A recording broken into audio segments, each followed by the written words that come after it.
we're here for another installment of ChupacabraGames Modern Monday. James Farina, joined by V Chitwood. I'm here helping out. Looks like we got some Grixis Death Shadow versus Murktide, though Murktide does not appear to be in the little info box. Yeah, this might be Garrett's first time on stream. That number two. I think this is probably Garrett's first time on stream. I think so. Yeah, Garrett's been playing here for the past couple of weeks, I believe. I think I've seen him on Murktide, just walking around from the tables. So should be pretty standard list as he fetches a Reverend Trial. So apparently not a standard list. Little white cards he's put, maybe just for getting in the side and 3 fairy. I've seen that before. I've played against that. I'm pretty greedy, honestly. I like that you just get to play Blood Moon and Magus in the sideboard, and playing white I think restricts you. Yeah, it makes it a lot harder to do. The ability to have better game against Tron and other decks like that, which will usually have decent control matches by playing Blood Moon, seems better than the slight upside of Prismatic Ending or 3 fairy. Oh yeah. You already get to play Chalice the Void on the side, and you're already not that bad against the Cascade decks anyways. I'm not sure how necessary 3 fairy really is. Yeah, I mean, we might not even know if it is 3 fairy or if it is even Murktide at this point. Although we do see Considers and Ragavan, so maybe main deck to fairy, actually. I think we see that in the hand right now. See, it looks like we might be 3 mana, so let's see, it's main deck 3 fairy, alright. Okay.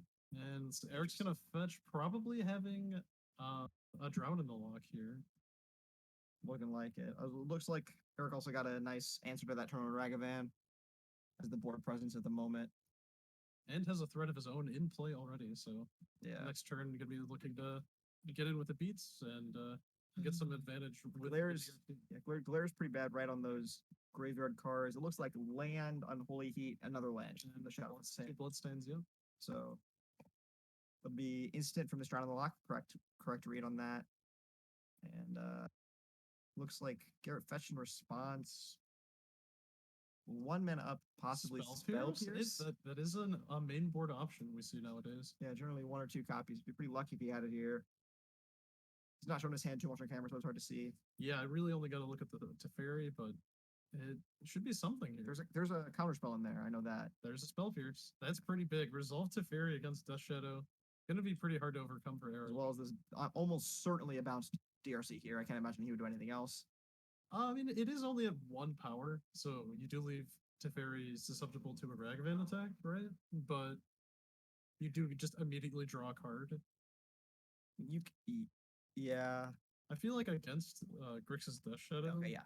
Like, you do need to keep your life total pretty high and gain some advantage, but like they don't have a ton of ways to get rid of Teferi. I actually don't know if Eric is on dress downs. That's one of the reasons why you need to keep your life total up, is you can kind of just get it for 13 out of nowhere. I'm not sure if Eric's playing that tech in his list. Yeah, I don't believe so. I feel like we haven't seen it in the past, at least for game 1. I'm looking at Garrett's hand. I see a counterspell, blue-red land, can't quite tell which. And 2 more cards that I can't see. But another counterspell, yeah. Not the greatest view. We are still working on the setup. We'll eventually have a better top-down view, which I think will yield a little easier of a time for the. Oh, you were right about the Dash Ragavan. Yeah, it's unfortunate, but it does keep Eric off 1 treasure and exiled card, which may or may not be relevant here, depending on what's on top of the deck. He's forced to dash it too, so he is going to have to replay it in the future at a mana net loss, but for now he gets to hold up 2 mana for a counterspell. See what Garrett has to play. It looks like Spirebolt Canal. Not too many threats. It doesn't appear to be. Iteration, though. Good draw for sure. Eric having another drown. All right.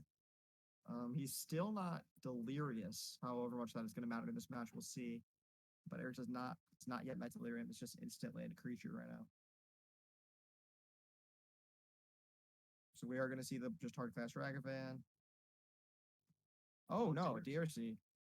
With a bobble. With a bobble. Okay, now has delirium. The moment he cracks that. Another land to the bin.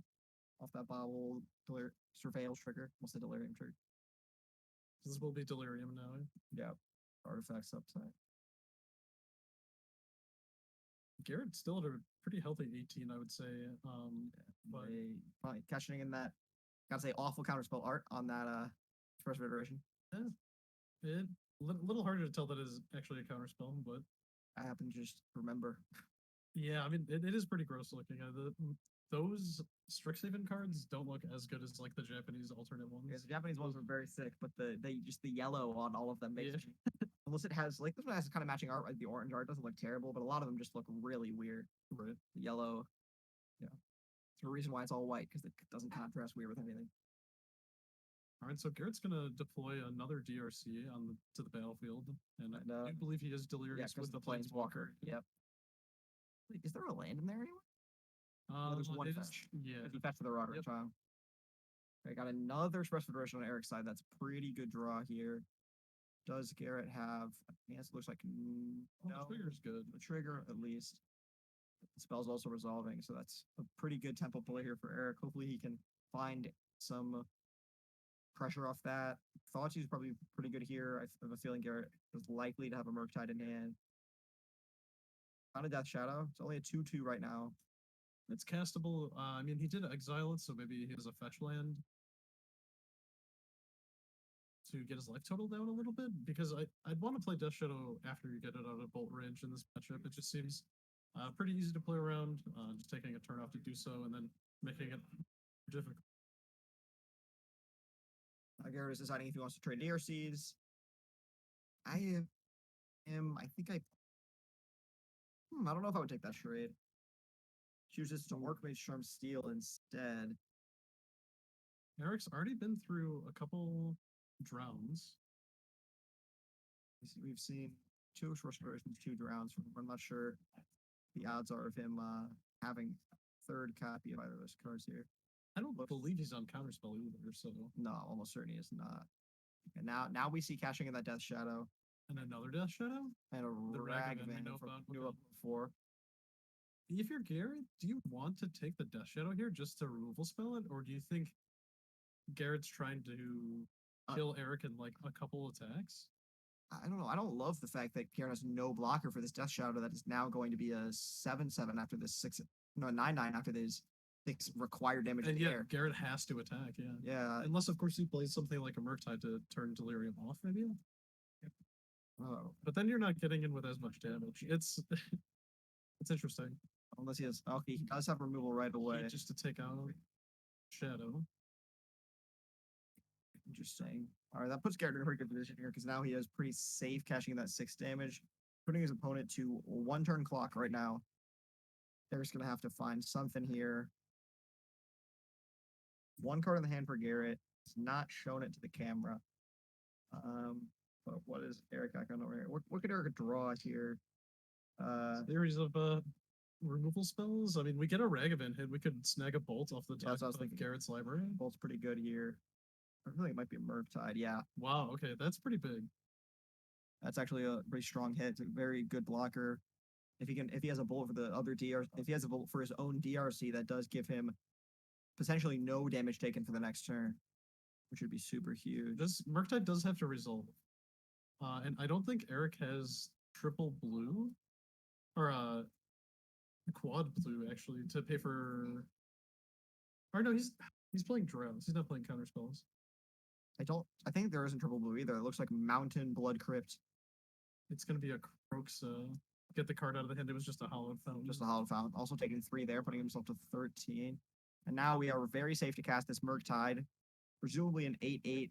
Unless he wants to keep Delirium, he might have to, because you get there's 2 Express Versions, 2 Drowns, and an Unholy Heat in the graveyard. So yeah, if he wants an 8/8, he can make an 8/8 if he desires, but he also might want to keep Delirium. And it's looking like we are choosing to keep Delirium with the 2nd Drown in the lock. I can't actually see the Drown in the lock through the glare, but I do remember him casting 2. So there's 2 drums in there. Yep.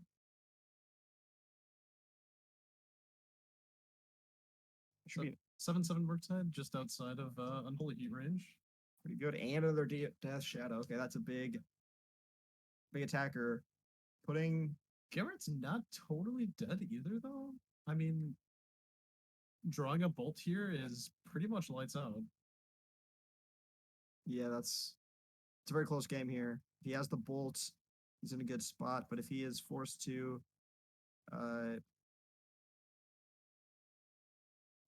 if he is not able to cash it in here, he is very much on this crackback because he has a 11/11 Death Shadow.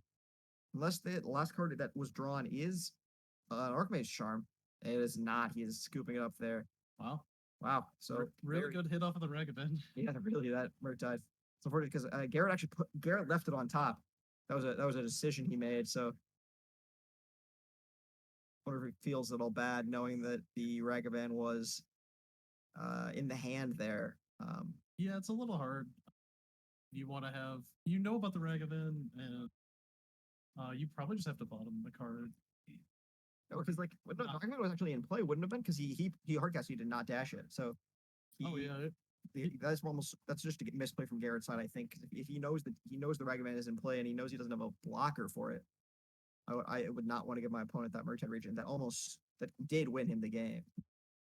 Yeah, I mean, I think there were a few really good top decks there for Eric or Garrett, but for the Ragavan to steal, like, I mean, you're looking at bolts, iterations. There's a lot of good options there. A lot of cards, yeah. Situation where there's a lot of cards get to hit. Probably any removal spell also saves him there, because then he only puts himself down to 2 instead of down to 0, and is able to crack back with the Death Shadow to possibly win.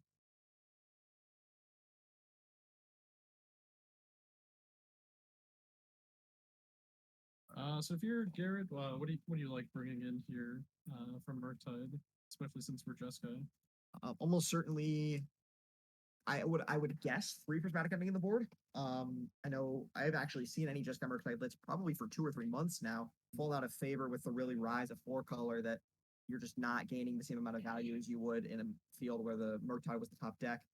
Because I think that was generally the point, if I remember, of the Jeskai Murktide deck was that Prismatic Endings made the mirror very favorable.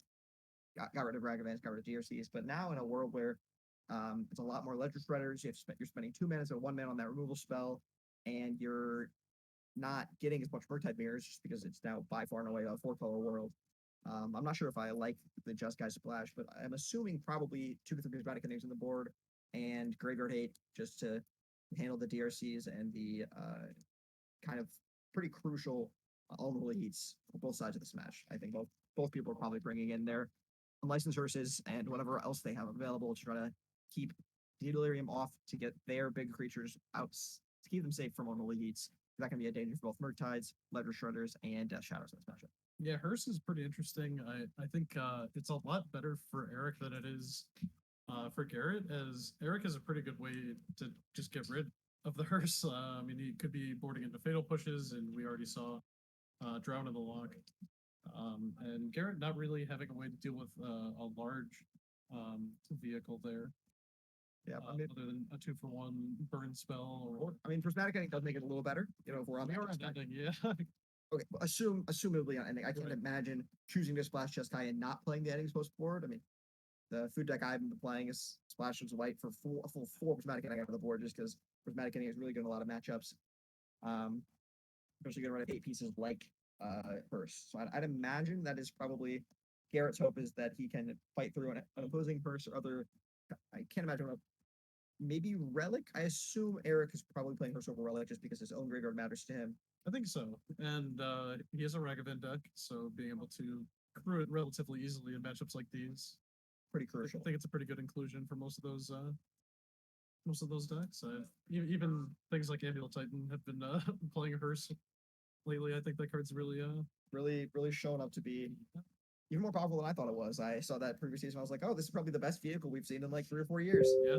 But I was thinking about Commander and just like value play, not how crazy good it would be in 60 card constructed. Right. Yeah. We haven't seen it exclusively be a sideboard card either. There's a lot of not a lot, but there are some decks that are actually main decking it. Yeah. I've seen Ponza lists that are playing a main deck. Imagine playing a creature like just a 2-mana creature in Modern that just tapped to give itself 2+1/+1 counters. Like it's that, and it's graveyard hate. And it's also not a creature, so they can't bolt it until it's already out of bolt range. Right. So yeah, just power corrupt ooze basically excuses. Basically, it's colorless, could be at any strategy. And it does not cost any mana to activate. Definitely a powerful pick out of the recent sets. Probably that and Unless it's versus and Ledger Shredder, yeah, the two biggest hits out of that set for sure. Oh yeah, and Block people sees didn't see him. Path to Exile. So I guess maybe no endings. I can't. Well, I can't imagine he's wasting 6 sideboard slots. So unless there's main board endings, which seems less than amazing, Yeah. I mean, I would not play a main board ending in my Murktide deck. I mean, we saw mainboard Teferis. Yeah, I mean, I wouldn't do that either, but it's more arguable. It's like generally, like, if there's always some upside. It's another card type, though. It's another card type, and I mean, 3-mana bounce a thing, draw 3-mana bounce a thing, draw a card with additional upside is just sometimes fine in any matchup. Though, of course, you're obviously hoping to play it against a solid tutor counterspell deck, just to get the extra value off of it. Right. Looking like he took the Ledger Shredder. Certainly what I would take in that situation too. It is the best hardest remove and the best blocker out of that deck. Yeah, it can be hard to get rid of. Getting to 4 toughness relatively quickly, being a pretty strong suit, as well as just supplying card advantage and card selection, so you can get the Delirium enabled in the graveyard. Yeah, definitely a card selection card. But you have to be. So here's the hearse. Here's the hearse and the Spell Pierce again. I wonder if he's playing more than 2 copies or if he's just really had them on the account. I mean, it's like a 7% chance if it's a 2 of in your deck to see it in your opening 7. So I mean, he's definitely winning the harder coin flip, but you put the cards in the deck to draw him, I guess. Yeah, it's exactly. Well, it's really proven enough. I mean, it didn't save him the first game, but it almost did, right? It was right. big tempo. It was close. And Spell Pierce it's a gamble to play that in your deck. I feel like there are definitely a lot of matchups where it does nothing. Yeah, it does nothing, like, or your opponent can play around it pretty easily. Like with Yawgmoth, I think it's pretty easy for them to hold up a little extra mana to play around Spell Pierce. Yeah, especially. And it's kind of like the mana tithe issue, where most of the time it's kind of bad, but if you're kind of hoping they don't expect you to have it. I think it's to be expected nowadays. With the popularity of Living End, Rhino, there's just so much incentive to play something that can catch. What is this? To terminate off of Eric's side, get rid of that DRC. Wow, that must be a desperation terminate, since that card is one of the only ways Eric has to get rid of Murktide. Yeah, I can't imagine he feels great about that. But being at 7 life, really, Garrett's cashed very few cards in this game. Almost everything he's played has drawn him a card, except for that Spell Pierce and the DRC. A lot of cantripping. I kind of got to be careful of getting below 6, because then if one. Oh, is that I can't what card that is. Mystical Disputes. Is it a Mystical Dispute? Yep. Paying a full 3 for it. And that is a Flusterstorm. Flusterstorm. 2. But had no extra mana up. That could have been a force spike and it would have done the job there. It's feeling pretty. But I can't imagine. I mean, Eric committing Flusterstorm and Determinate to get rid of 1 DRC has got to feel bad, especially into a Ledger down for the opponent. Eric has to just drop a lot of pressure here, which could really play into an Engineered Explosives that Garrett would probably have brought in. There's a lot of 1-drops in this matchup. Interesting. But a Ledger Shredder of his own. And casting a Mystery Bubble to trigger. Make the Shredder bigger. I believe actually swamp though. I believe actually Garrett should have drawn first, yeah? Off the Garrett should have, yep. It looks like actually Garrett completely forgot his Connect trigger. Yep. That is a beneficial trigger. So if he misses it. That's his fault. But and if the judge is called, then it is it's Eric's choice. It's failure to maintain game state from Eric. It's a warning, but you would not be able to draw the card.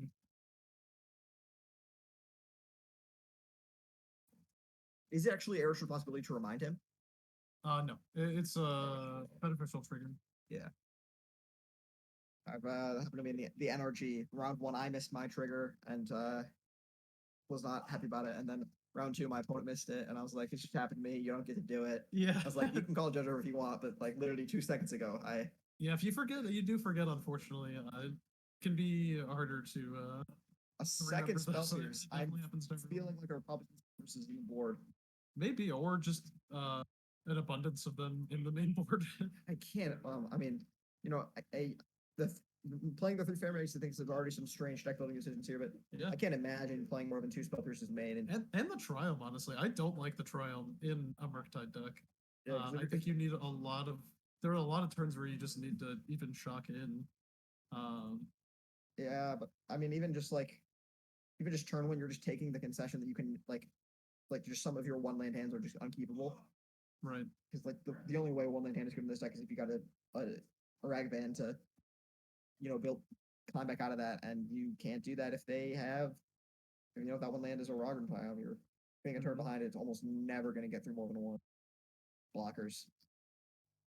Another Mishra's Bubble from Eric's side, but is still applying almost no pressure to the board. So we'll see how that ends up going. Yeah, and his life total is inching closer to 0, although the Shredder on Garrett's side isn't too big at the moment, as Garrett only has the 1 card in hand. So Eric, with a low life total, but has some advantage in the fact that he has more cards in his hand, and we'll see if they can impact the board in any state here. Another Terminate here. Just counterspell. And another counterspell. That's the last card out of Garrett's hand, though. So barring Expressive Iteration or Murktide Region, Garrett's draws are looking pretty mediocre. Yeah, that's very true. Gosh, I mean, if Garrett hadn't missed, he's up to, I think he's missed it twice now, because there's a turn where Eric played, because he missed it the turn Eric played, I don't know what that, did Eric play another spell in addition to the bobble in the most recent turn? I think he must have. I don't think so. He had 2 lands tapped though. What were they tapped for? That was the Electric Trigger turn? Maybe he was reading the trigger to Garrett and he didn't have a second copy. I just saw another one in his hand. Well, it looks like we do finally have counters on that Ledger Shredder, so he has not forgotten all the triggers. But at this point, it is 2 missed damage, so Eric would be dead from that 1 counter that was missed. Yeah, that math adds up. A pretty tough spot for Eric. Put himself to 1 for a fetch. He's got to be. He's already dead to Bolt, so difference between 1 and 2 is not huge here. Especially when the Ledger Shredder is a 2/4 at the moment. See, Eric's got 1 draw step to find. I mean, I guess almost Drown in the Lock. He doesn't play Murktide Region. He's obviously his own. Another Ledger Shredder of his own. He got a couple okay draws here. He really needs a removal spell or a blocker. But this game is nearing its conclusion. He's got him for Inspiration, don't we? That is There's possibility for there's a chance there, yeah. Some good draws here. I imagine if I'm Eric here, probably the dream is to hit Death Shadow Unholy Heat. Well, there's the Unholy Heat. Okay. See if that last card in hand is Death Shadow. Did Eric pull up 2 red source? Black, red, blue, red. Okay, so he can't cast. But okay, so the last card is not a Death Shadow because he did not leave a black here. We get a Connive trigger, discarding Spiral of Canal. And now it is dead. Right. Eric looking like he's gonna have a chance to claw back in here. This might be a Ragavan. It's not a Ragavan. And that's a bolt to the face after Eric taps out. All right. That makes sense. Waiting for the last possible second. Yeah. I think that is the correct play. I mean, Eric could have had a spell Pierce or Fluster right up until he played the Ragavan there. Yeah, I agree with you, especially because Eric was not applying any sort of immediate pressure to Garrett's life, so I think Garrett is incentivized to wait until he's guaranteed to resolve that spell. Right, and I think Eric is incentivized to play as many spells as possible that turn. Just play around Garrett having a dashed Ragavan, or really the only thing he dies to is a Bolt there. So just some fortunate draws from Garrett. But going into game 3, we'll see if he can keep up this Scorched Fortune. Yeah, he's going into game 3. Eric on the play is the more aggressive of the 2 decks. If he has if they both keep more proactive hands, I feel like Eric often has the advantage there, especially if he can just find 1 Terminate for the Murktide Regent. But we'll see. With Eric on the play now too, I think that plays a big role in how this game 3 will unfold. As Ragavan on the play is a lot better than a Ragavan on the draw.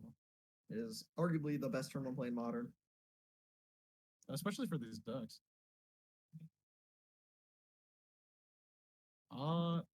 There should be 4 or 5 rounds tonight.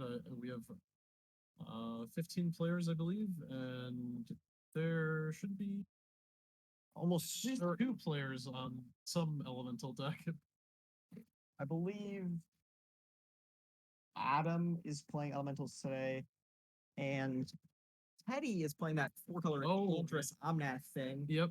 I don't know if you call that elementals exactly or not. It's certainly There are interesting. elementals in the deck, right? He plays Omnath. Subtlety. It's basically just a 4-color deck, but instead of the Vivian combo, you're just deciding to play a worse Enchantress package. Yeah, I mean it's cute. It does some things, but Yeah, it's definitely. I mean, I don't know. I definitely cannot be the one to give someone crap for playing the fun cards. Yeah. I've done that many a time, but yeah.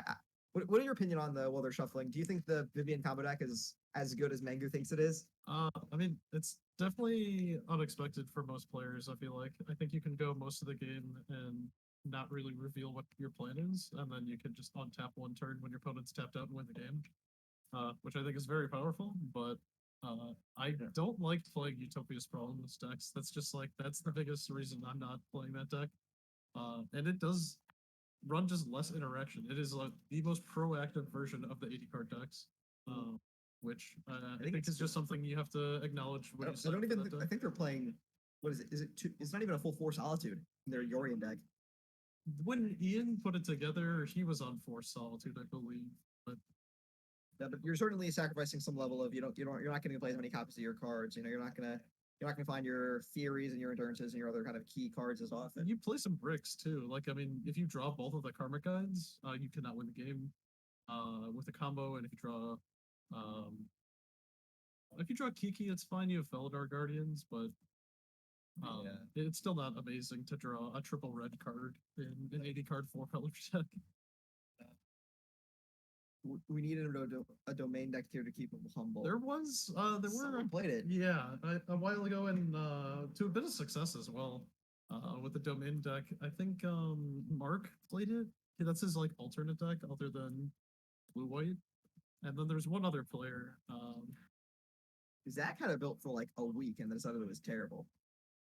I don't know if he ever brought it here, but Zach tried the deck out and then decided that it was just bad and never brought it. I don't think he ever brought it to a modern night. It's not amazing. I think it can draw really well in some matchups. Like it's pretty good against these blue red X decks that we're seeing now on camera.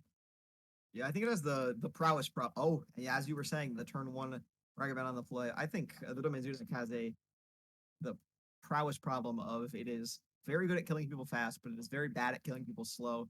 And you're going to play a lot more of those killing people slow games in a format with this kind of taken up by interactive decks. You're not going to just be able to play your 3 to 4 value plays at the start of the game and hope to get them on that turn 3 or 4. It's harder to keep that, as you're saying, 2-drop Kavu into play. All right, well, Garrett deploying a DRC with a bauble, so a pretty good turn 1 play from Garrett as well. Is that another Spell Piercer's Hand? It might be. Looks like I think so. And we do see the bolt to get this the DRC off the battlefield and a Ragavan in for an attack. We'll see what we hit here. Mystical Dispute, it's a good hit. Good hit not to something get out. you can play, but yeah, good for Garrett not to draw. That is definitely a Spell Piercer's Hand, so that's interesting here. Adding a certain level of imagine 3 nice clutch Spell Pierces in one match would be very, very convenient for Garrett. Yeah, I mean, he has been kind of threat light. I will say Garrett has not played too many creatures. He's been drawing a lot of interaction. A resolved curse. Yeah, that's massive. Very good here for Eric. Leaving Garrett with just a Scalding Tarn in his graveyard.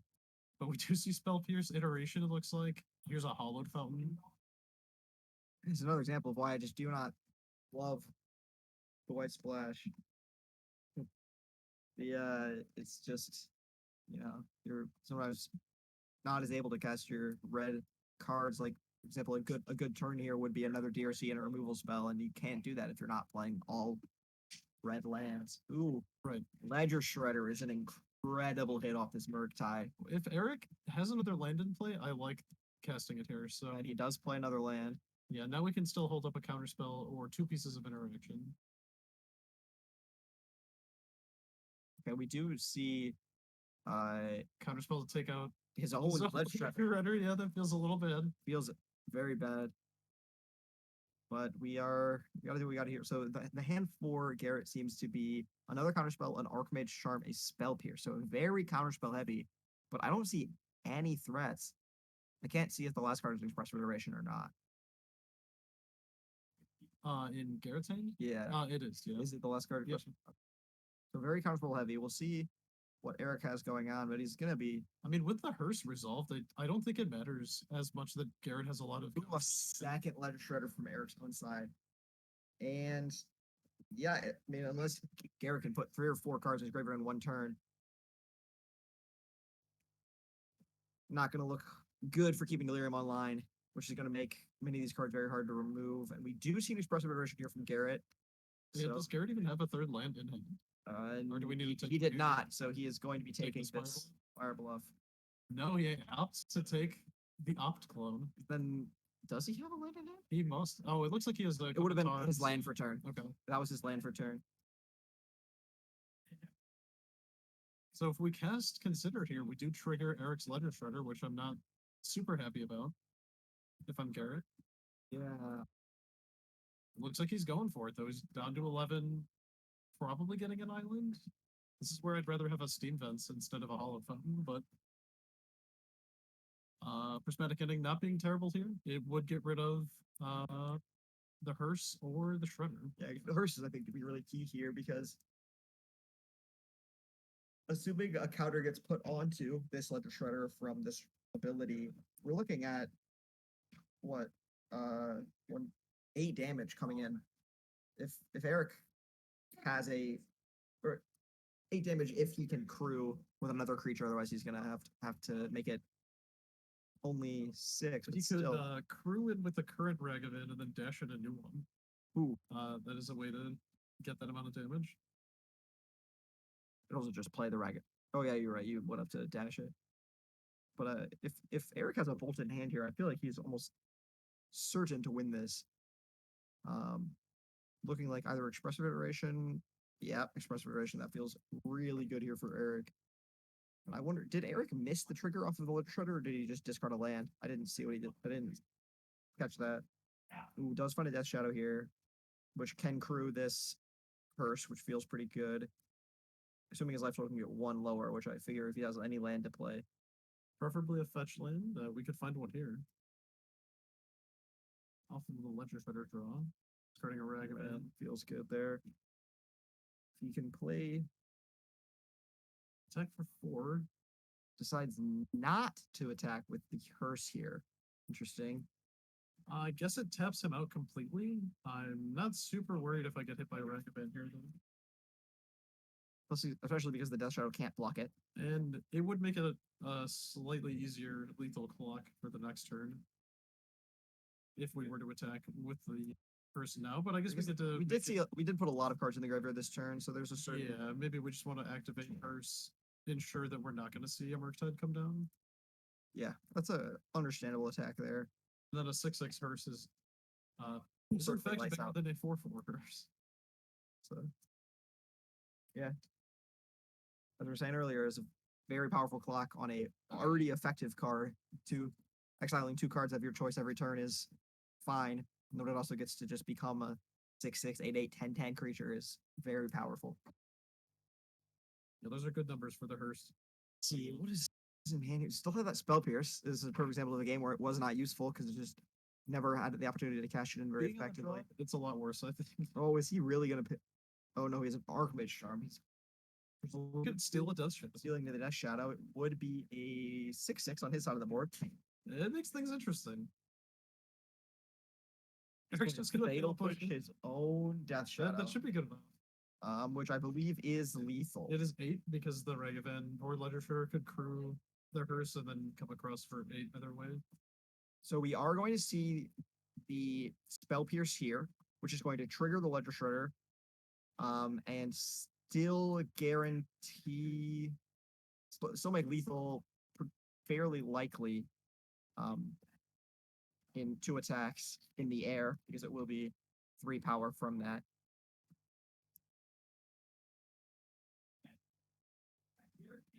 So presumably, if Eric can put a counter on the Ledger Shredder here off of this trigger from Spell Pierce, any bolts does it. Is Eric on bolts? I actually guess I don't know the answer to that question. I've assumed so, but I don't think I actually don't think we've seen one this game. Yeah, I think he might just be on the Unholy Heat, Drownable Lock split, but it's not the strangest thing to see bolt out of the shadow decks. It's probably more common now, honestly. I don't know. I'm a bolt aficionado, so I always love playing bolts in my decks. If we have, it looks like another express version here.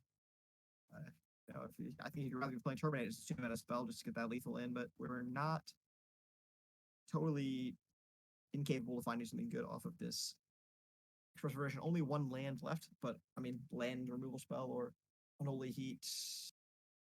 Actually, Unholy Heat notably does not kill The 7/7 shadow. 7/7 shadow. Yeah, it was a 6/6, but he fetched for that Spell Pierce. That mattered, yeah. Didn't matter. So exiled a Bloodstained Mire, finding a basic mountain here. And the land, gosh, the glare on Eric's side of the feels a little bit hard. It is a little cursed, yeah. What? Okay, another Ledger Shredder here. Another counter on his Ledger Shredder. Assuming he can put the counter on, that does put his opponent to 2 life.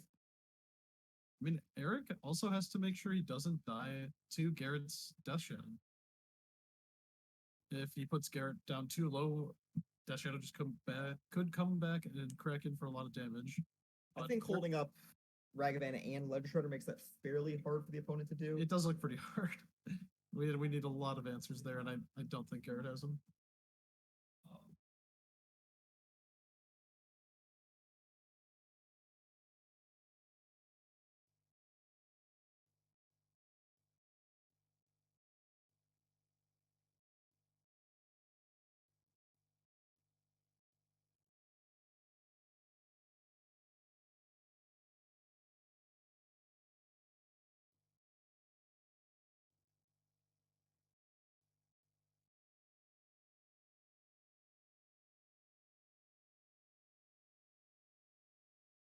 All right. And we do see a Murktide Regent over here from Garrett's side.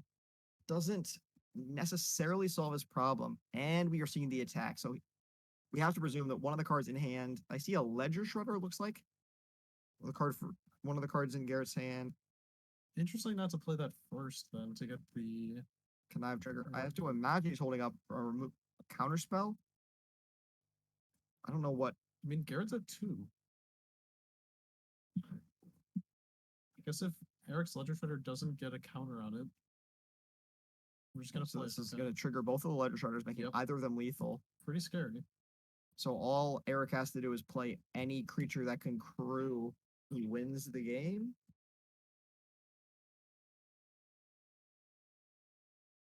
He gets to draw 3 cards trying to find any creature that can crew. It feels a lot of selection here. Yeah, pretty unlikely that he doesn't find it. Well, he's drawing all of his interaction pieces. It looks like it's just about a Spell Pierce and a Flusterstorm. I think that Murktide Regent might actually be larger than. It's a 5/5. It looks like. Yeah, the Ledger Shredder is lethal because that has 4 counters on it at this point. Oh yeah, that is a must block. It'll probably be chumped by Garrett's Shredder.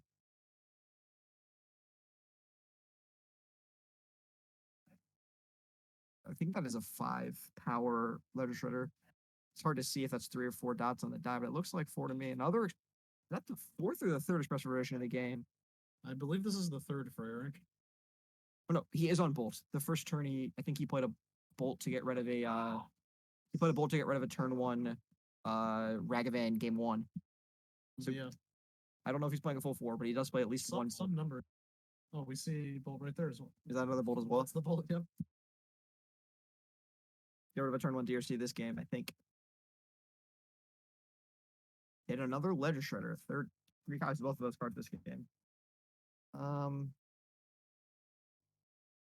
Look at some triggers here. Eric getting a look at the top 6 cards basically of his library over the course of these tournaments. Discarding a Bauble, he just can find a Ragavan or a Deersea here. He sits pretty.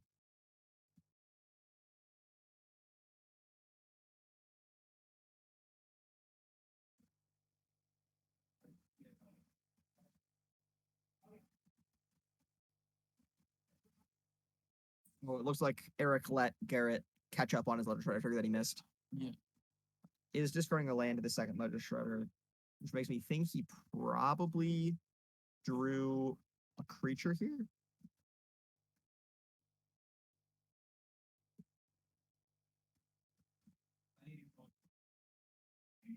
He does bubble himself. Interestingly. So he does decide to cast this Ledger Shredder. And there's the Death Shadow. So this should be a lethal attack. Assuming he crews the creature and just swings through the fences. I mean, Garrett's tapped out. I think you can go for it here. Is there any way? No, there's nothing Garrett can do, yeah, because he only has 2 blockers and any creature connecting is lethal. Right. I guess you could just attack with the Ledger Shredder, the large one, and that's like the safe attack.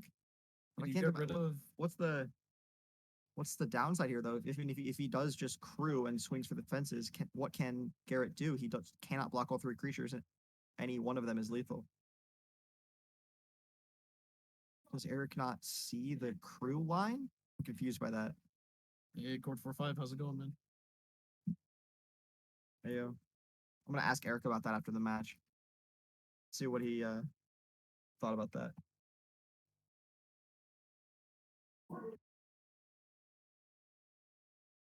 All right, we are seeing a. Looks like. Where did this Death Shadow on Garrett's side come from?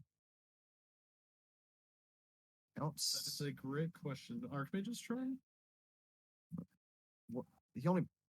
Eric only played 1. And I don't see an Archmage Charm in the graveyard. What is that card actually? I can't read that. This one? Yeah. That's the hearse. It was discarded to Ledger Shredder. Okay, gotcha. Don't know where this Death Shadow came from.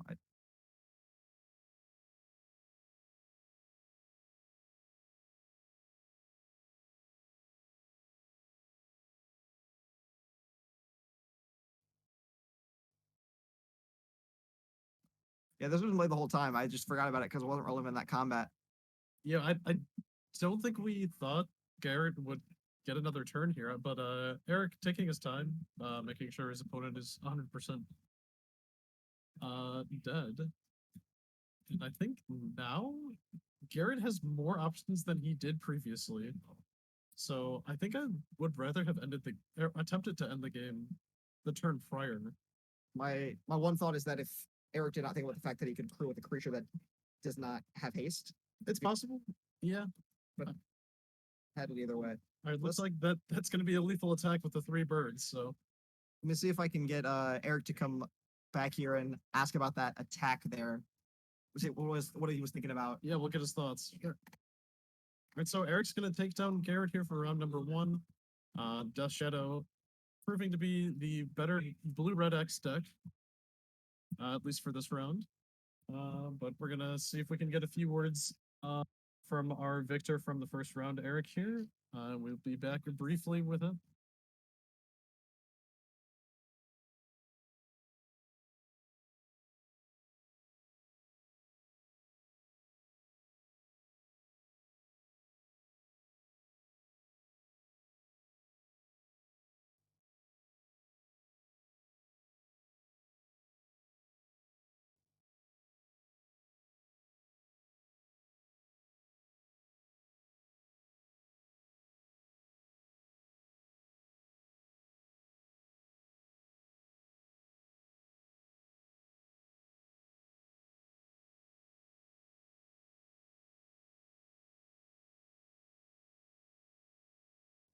Okay.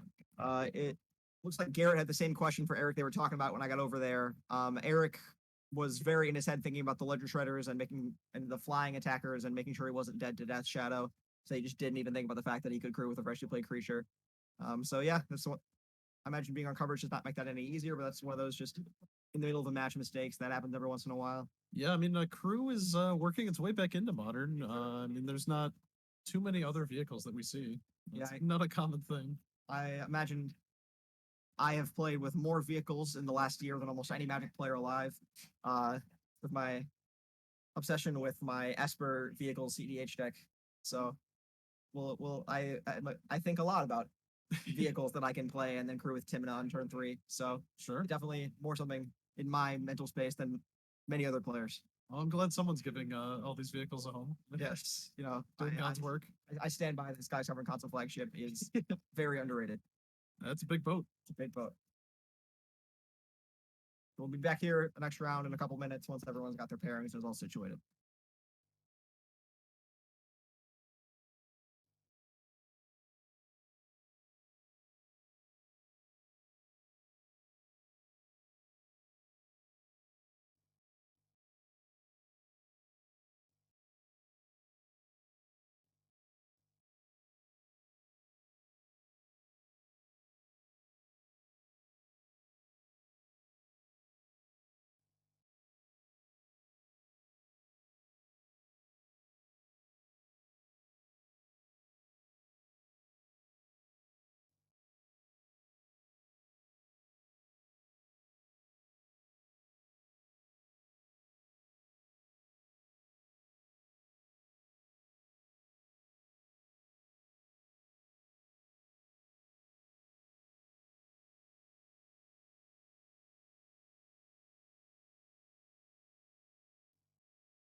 All right, it's gonna be just me here for a minute. James has to, do his job and help customers at the cashier deck. Mr. Bodingles, I believe Will is playing Amulet Titan tonight. We will see exactly what these people are playing in a moment. I think Zach is playing Living End. Yes, we will see Living End right there from that cycler. But yeah, Will I believe is playing Amulet Titan this evening. Ooh, just barely black white. Could just be a fetch. Can't really tell what Aaron is on from what I can see from his hand. I just straight up do not recognize that card art. So we will see momentarily what exactly we have going on here. All right, so fetching. Oh, I do not know the new triumphs well enough to know which one that is just based off art. But we will see Esper Gorios. Or that would be Rafine's Tower then. Interesting. Oh, you're right. That is Gorios Vengeance. I have not seen this deck in Modern in many moons, not since looting was banned. We have a Grief here pitching this Tainted Indulgence. Probably the closest good card to looting in Modern at the moment. Faithful Salvaging is, Shredder's been trying that. Not Spike's been trying that in his Shredder Phoenix list, but it's just so far not found much of a home other than that. We'll see. What do we got here? I'm going to assume that's a Shardless Agent. Again, the glare on the left side of this field is a little hard. But we're progressing here. The rest of the hand looks like 2 Violent Outbursts. So Zach is almost certainly finding his copy of Living End onto the stack momentarily. We have a Tainted Indulgence coming in from Aaron's side of the battlefield. Draw 2, discard 2. Looks like another Grief in hand from Aaron. Draw 2, discard 1. Ooh, gotta love card advantage. Looks like he'll be discarding a Sen. Is that a Sen triplets? Got covered up almost immediately by that Tainted Indulgence in the yard. But it kind of looks like a Sen triplets. And another Grief cycled from. So cycle from Zach's side off that. No, another cycler. So we're just going to be taking one of the 3 copies of Violent Outburst. Really a very Grief protected hand from Zach over here. So you're correct. Esper Gorios really is not showing his hand much, so I cannot tell you exactly what he is playing other than clearly Gorios Vengeance from the exiled copy. 2 cycled Architects of Will finally found that land drop. And now the hand appears to be 2 copies of Violent Outburst and 2 mystery cards. So we'll see what is going on exactly on that side of the field momentarily. We have a Flashback Faithful Mending. The other okay looting effect. And that is Ghost Council? Karlov Ghost Council? I cannot be sure. I'm not that well versed on my bigger spells, but yeah, looks like Obsidat Ghost Council.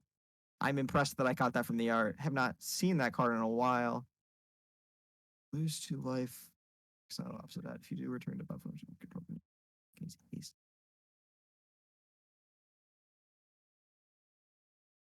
So yeah, looks like Obsidat. I cannot believe someone's playing that card in Modern 2022. We'll see if it plays out for him. Getting that in the graveyard is definitely not incentivizing Zach to cash any of his 2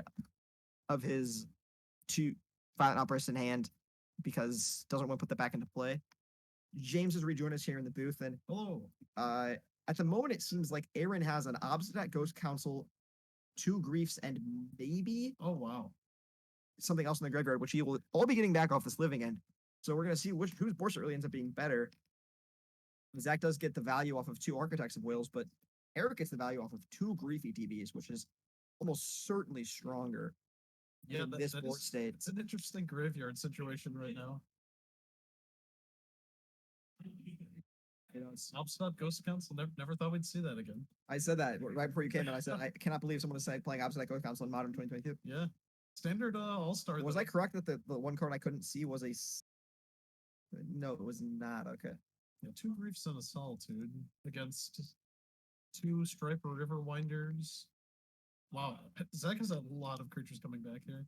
Well, Zach definitely did the cycling game, and he gets to value cash in off that fertilization. 3 5/5s with Hexproof. That's probably the best he could have here. Outside of the Waker of Waves, but I don't think he would have as much power. So Grief's gonna take out the other Cascader, but that's not gonna matter too much. I think this ending board is what you want to see from Living End side of things. Also, I forgot last round, but we'll get a prediction going for everyone in stream. Everyone in chat. He's a fraud, not Fred. There you go. Yeah.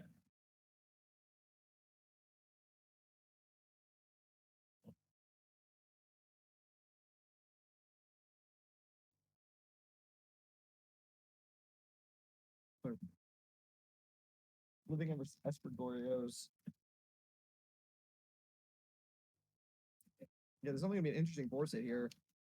It'll be hard for Zach to attack through the board state that's currently going on.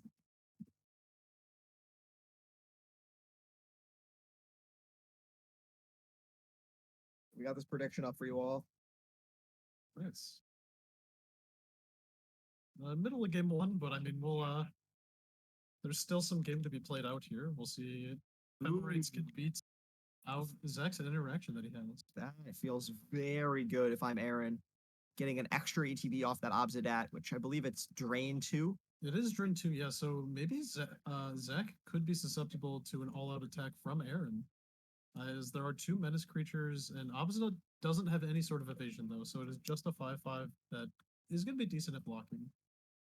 My question is he attacking those Architects of Wills, or are they all ending up to... Yeah, those are staying back on blocking today. I don't like blocking with Grief here. I feel like Aaron can take at least 2 hits from Zach if he keeps attacking this way. As Obsidat is allowed to trade with one of the River Winders.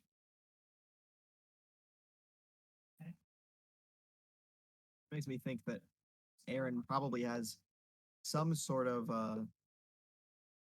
Choreo something in hand to get that Obsidat back into play. I am surprised that he lost both Griefs to kill 1 River Winder. I'm not sure if as you said, I'm not sure if I love that for him. Yeah, I don't think I do. I mean, Ephemerid's going to come back on the Solitude, and I guess the River Winders just become the biggest problems because they have Hexproof at that point. That's fair. If Aaron has another Ephemerid in hand, I like that line. But unless he has a way of removing these Architect of Will, it's still... There's a non-zero amount of power coming at him either way. Right. It looks like draw for the turn was a land. Probably not what he wanted to see here. We do have a Glorious Vengeance to get back that Obsidat, so that feels... We get back Jace, okay. And that's going to immediately flip. And then that's going to get us to flashback Agorios again. So we get a Jace and another creature out of this. That is a pretty sweet line that I have never thought of. Yeah. That's got to feel... I mean, I'm sure that is exactly why Jace is in the deck. But that is a very sweet piece of tech that I did not know you could do. Yeah, no, definitely an underused line that we're seeing here from these Esper reanimator decks. I guess this one specifically having Goryo's Vengeance and focusing on the legendary creatures. Oh yeah, and Obsidat with Gorios makes sense because it does exile itself, so you don't lose it to the Gorios. You get to keep it, yeah. And then meanwhile drain your opponent. So if Jace... I believe it's a -3 for the Jace. Correct. So Zach's pretty incentivized to attack into it this turn. I mean, even if I can't imagine Aaron feels great about blocking with the Solitude because it turns Ephemerate, which is otherwise probably one of his best draws, into something that he is not as jazzed to see. A really sweet play here is if Zach has another Cycler and has another Cascade spell in hand, because Obsidat is not in the graveyard, would be, if that last card in hand is a Cycler post-combat, doing that here feels very good if I'm Zach. And he does swing out, which makes me think that he might have drawn another cascade spell, because getting to get rid of most of his own creatures and then his opponent gets to grief his empty hand feels pretty good. But we have to see whatever that last card Zach's hand is. Yeah, Aaron's going down to 6 here too. All the Solitudes have also gained Zach a lot of life this game. All right, so almost certainly not, because he would not have let I guess unless he wants to kill the Obsidat, that is possible if he has the Violent Outburst right here, but looking like no, letting him to move to draw a step. I mean, Aaron's probably not on too much counter magic. I think it's probably fine to save this next living end. No attack with the Solitude means that we're just going to try to trade with an Architects of Will, and I guess that's fine. You could also block Riverwinder for a total of 8 points of life saved there. Jace is also going to get to block. Being a 0/2? Yep. I've never used that card in combat, so I'm not that familiar. I just know it dies to bolt. There we go.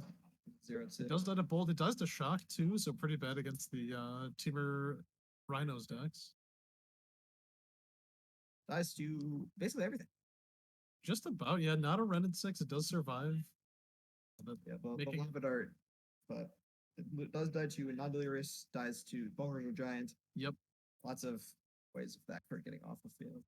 Yeah, even in its time in Standard, it was a pretty easy to kill creature, but it is a pretty powerful one nonetheless. Is that card is legal in Pioneer, yeah? Magic Wardens? Yep. Yeah. Yeah, 2015. Just as easy to remove there, considering shock is the best you can do. Yep. Yeah, there's like Reckless Rage, you know, that's there's lava coils in that format as well. So Zach, this game has evolved into a very interesting one that I think is pretty atypical for Living End, and that is when Living End's board can actually be matched on another graveyard deck. In this case, Aaron has slightly bigger creatures that do a lot of things on ETB that provide more value. So they have better blocks and can also end the game relatively quickly, as we see Zach down to 4 here, Aaron back up to 10 off of the drain, and Zach's going to be attacked here with a 5/5. And then we're going to see an activated Jace, a flipped Jace, a flashback Ephemerate, putting Zach to 2 life, and Aaron to 12, and Zach has to lose a creature, otherwise he dies on attack. So assuming there isn't another Ephemerate in hand, I think the line we're going to be seeing is attack, force Zach to lose the Shardless Agent, flip Jace to flashback the Ephemerate. Oh, we're doing this before? Well, because it gives it flashback, right? So I guess yes. No, you have the instant speed. Instant speed, that's very true. Not Snap Extra Mage, just gives it flashback. Yeah, I don't think so. You may cast this turn, yeah. Okay, got you. So it's flashback, kind of. Oh, the second Ephemerate in hand, yeah. Wow, that'll do it. Crazy good draw there from Aaron, second Ephemerate. Yeah, I mean, I guess Obsidat is back and here to stay. I mean, living in one of the better decks in this format. Yeah, definitely. Living End has a hard time against decks that can actually stack their own graveyard. There's a interesting one against Reanimator, of course. Yep. Being a version of Reanimator. Also against Food, if you can put your whole combo in the yard. It just comes right back. Comes right back, exactly. Yeah, so we're probably going to see a lot of either Leyline of the Void or Endurance out of Zach's sideboard, I would imagine. Just to... I know Aquino plays Leylines. Just can't quite see what was in Zach's. It looks like 2 Endurances at the front, some black cards as well, which are probably going to be Leylines. Yeah. For Aaron, Aaron's a little more difficult. I think his options for Graveyard Hate are more limited than other decks, right? He's not playing green, so he does not get Endurance. Typically, a white deck would get Rest in Peace, but I don't think that's where he wants to be. Yeah. No, I can't imagine he wants to play Hearse in this deck that is that so badly wants its turn to play to be a Tainted Indulgence or a Faithful Mending. Right. It feels like an extreme tempo loss. Sanctifier and Vec is also weird. It's going to hit your own creatures. Yeah, I don't think you can afford to play any 2-sided Graveyard Hate. Looks like we're trimming down on Jace. Which tracks to me. yeah, I can't imagine. My best guess is probably just like Robot Crypto Lantern. I honestly, I think I like keeping Jason here. It's not like Aaron. It's not like the Jason's gonna die to anything from Zach's side of things, and it also gives him an instant speed way to reanimate creatures, because Gorios is an instant, I believe. Yes, I know that because I have been end step Gorios before. Yeah, By Brinker. you know that's who came to my mind first when you said that. Does not surprise me. He played a fair amount of Gorio's Vengeance back when Q was still legal. R.I.P. Mana Monkey, except you're not missed because It would be disgusting. Yeah. It would just be turn 1, turn 2 rhinos every game.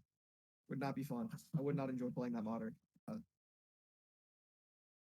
You know, that card and Mox Opal, both cards that perhaps did not need to be banned for power level reasons, but I would not want back. I mean, Mox Opal it allows other cards to be printed. I think, like Thought Monitor was allowed to exist. You know, Oh yeah, you could not. You could never. I don't print that think card you could have Thought Monitor with Opal and Modern. It's Infinity would be very top of tier one. Maybe not. I mean, I don't know. Maybe four color would have a run for its money, but that seems so hard to stop that insane clock you would get if you got to just play the freest of Moxen. Oh like yeah. And Astrolabe going as well, making the artifact strategies in Modern even harder to. That one didn't be bad. That card looks so mediocre on paper, and then you play 2 games with it, and you're like, oh, this is so incredibly disgusting. It's a harmless little 1 mana snow artifact, but it just makes decks able to play a bunch of basics and have perfect mana. So kind of similar to Abundant Growth. Yep. Way better. Well, it itself was a snow permanent. So exactly. It would have even been better than it is now, the 4-color strategy. Exactly. Yeah, I'm glad I did not have to live in a world where 4-color Omnath and Astrolabe were played in the same. Yeah, I mean, imagine being able to blink like 6 things when you play Yorion, because you have 8 1-mana cantrips that fix your mana. It's not would have been pretty ridiculous. Yeah, I've heard some people talking about Utopia's not Utopia, well, Abundant Growth being the ban out of 4-color for the same reason. I mean, I'd see the argument, but I think there are just worse things in that deck. Exactly, it's like that's kind of harmless. Because there are many games where you can function perfectly fine off the back of Triomes and fixing your mana rather than having Abundant Growth, but it certainly helps. Certainly helps. I'm really interested in seeing what Aaron brings in for Graveyard Hate here, if he even has any. I can't imagine you're going a Modern deck in 2022 without any Graveyard Hate. Living End is just simply the 4th best deck. Yeah, it's definitely top 5. In my mind, it goes 4-color Murktide. Personal opinion, I think that the these Hammer or Yawgmoth, depending on the weekend, probably 3rd best. Sure. And then if people are teching more for like a competitive from Tech 4, and then 4th or 5th is the either one and Living End. I don't know. It's one of those decks that I feel like is only good against 4-color. I never had that hard of a time beating Rhinos. Yeah, it can catch people off guard. I mean, you can gemstone people and win games you're really not supposed to. But it's typically the weaker Cascade deck out of the 3 popular ones. The 3rd one being Glimpse, of course. That is the perfect example of a deck that I love that exists and would hate to play against, because there's no way I would be able to accurately tell if my opponent was cheating, because the speed at which I would want them to play to make the game not take time, and the speed that they would have to play for me to make sure that everything they were doing was legit are not the same speed. It can be hard to keep track of, even if they are playing slow. I mean, I've played the deck in paper, and it's easy to forget a trigger or 2. But there is a point where the deck just loops back into Omnaths hitting lands and dealing 4 every turn, and it's like it can win relatively quickly because you can assemble that, and then your opponent should just concede at some point because you're gonna hit you hit 30 cards every time you cascade, and it's like you're gonna hit Omnath 4 lands. It's pretty likely, or 3 lands. Does the deck still play Goblin Dark Roller or whatever? You can. There's a version of the deck that's more of a combo version and less of a backup plan, and it plays the Chancellor of the Forge, the Goblin guy, and then Dark Dwellers as well. But I like the one that's on 4 caverns and just a bunch of elementals. Yeah, seems legit. I'm very curious what Aaron beat round 1 to get to this future match seed. Yeah, I'm not too sure. I didn't see who he played against. I think Aaron's probably new to the store. I don't think I've ever seen him before. He's been coming around a little more recently. I think he's been at the past couple. He was definitely at the store championship. There's a lot of few people weeks I ago. didn't see. Okay, getting a discarded to hand size Grizzlebrand turn 1. Okay. That is Kind of scary if you're Zach. I mean, Zach has Force of Negation, right? So just not playing a land turn 1 is brutal, but even like a grief here. grief, okay. This is a very good turn 2 from Aaron. Yeah. Getting to remove a Cascader and having Grizzlebrand in the yard is about the best thing you could hope for. Interesting. I'm seeing Zach fetch, presumably to cycle Waker of Waves. We'll have to see what exactly he gets here.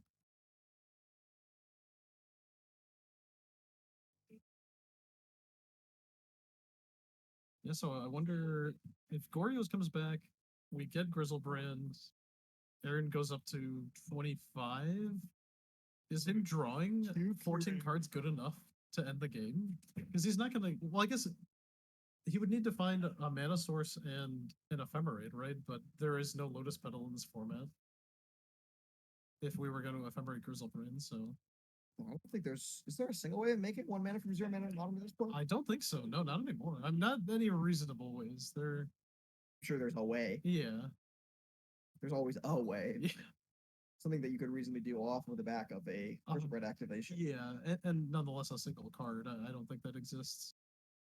For good reason. So Zach Noller has the Cascader, it was discarded to Grief, and now is passing with 3 mana open. Is that a Violent Uppers in hand for him still? I cannot tell. There's only a Violent Uppers in the graveyard, but Brazen Borrower for sure in Zach's hand.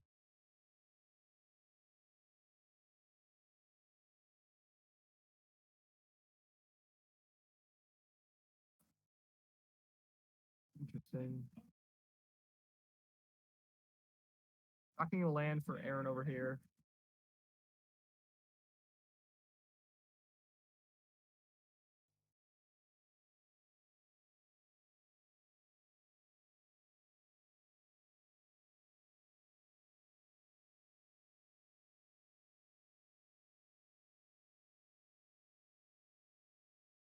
So far, no spellcast for Aaron. Pulling a bit of a tank. Just plays land passes. I'm very curious what's in his hand here that he's choosing this line. Oh, an endurance. It's gotta feel pretty. Oh, and Caught by Mystical Dispute though. feels pretty good for Aaron. You get that endurance out of the hand. Yeah, I mean back to square one here. Basically, we're both just trying to resolve our game-ending cards, and I think I do see Violent Outburst at least 2 in Zach's hand. I think he's just not incentivized to cast one with a Right. I mean, his graveyard is not better than Grizzlebrand at the moment. Not even close. But he does it anyway. He does it. Does it end step. We see Ephemerate for Aaron as well. I think I like the Esper deck in this matchup. It seems pretty difficult if Zach doesn't have Leyline. It seems very difficult for Aaron to lose this game. Yeah. Because he basically just F6 turn 1 and discarded Grizzlebrand. Yeah, and then that's literally going to buy him almost certainly going to buy him this game, especially if he has. Oh, and is an Obsidat. I think we discard the Obsidat, right? What's this? That's a Jinjitaxis. Oh wow, yeah, Zach cannot be feeling happy about that. Cannot be feeling happy about that. The instant speed discard, pretty powerful. We get a grief trigger. Zach just gets a bunch of power. It looks like we do get endurance, I guess. That is something. Not that it matters anymore. What it appears we might be looking up a ruling. I'm gonna go take a look and see if I can help. It's in Phyrexian. Zach wants to read it. We're just getting clarification on the card. Okay, sure, that works. It's in Phyrexian. I think Zach just wants to read it. That's fair. Pretty sure. Maximum hand size for your opponents is reduced by 7. Yeah, it goes. And then you draw a new hand every turn, basically. Yeah. On your end step, you draw 7, and you have no maximum hand size. Currently, they're having a time figuring out how to spell Jingataxius. I have to admit, I don't know how to spell it either. Looks like our table manager Fluffy is also trying to spell it. I think he just has it backwards. I think it's G-I-N? No, it is J. I think it's 2. There's J and a G in there. A lot of letters. Yes. At the beginning of your end step, draw 7 cards. But it doesn't change your hand size, so you just... No, so you do have to discard, but in this case, you do get to discard and reanimate some more creatures. I believe that Zach did this in Aaron's end step, so no trigger for Aaron this time. But Zach does now get put on a very tight clock in that he has absolutely no cards in it at the end of his own turn. Yeah, that is pretty powerful. Is that 2 ephemerates in hand? There's for sure 1. That's a solitude ephemerate. Solitude so, ephemerate? arguably better. Are you especially into this? Or say Raise and borrower, we're just gonna ephemerate it in a response. I think this is it for Zach. Get to grief the last card. It's not really gonna matter. They'll be discarded anyways. Also, it's not the end of each turn. It's only Zach is choosing to only endurance himself. That is strange to me. That is a choice. I'm not too sure why. Is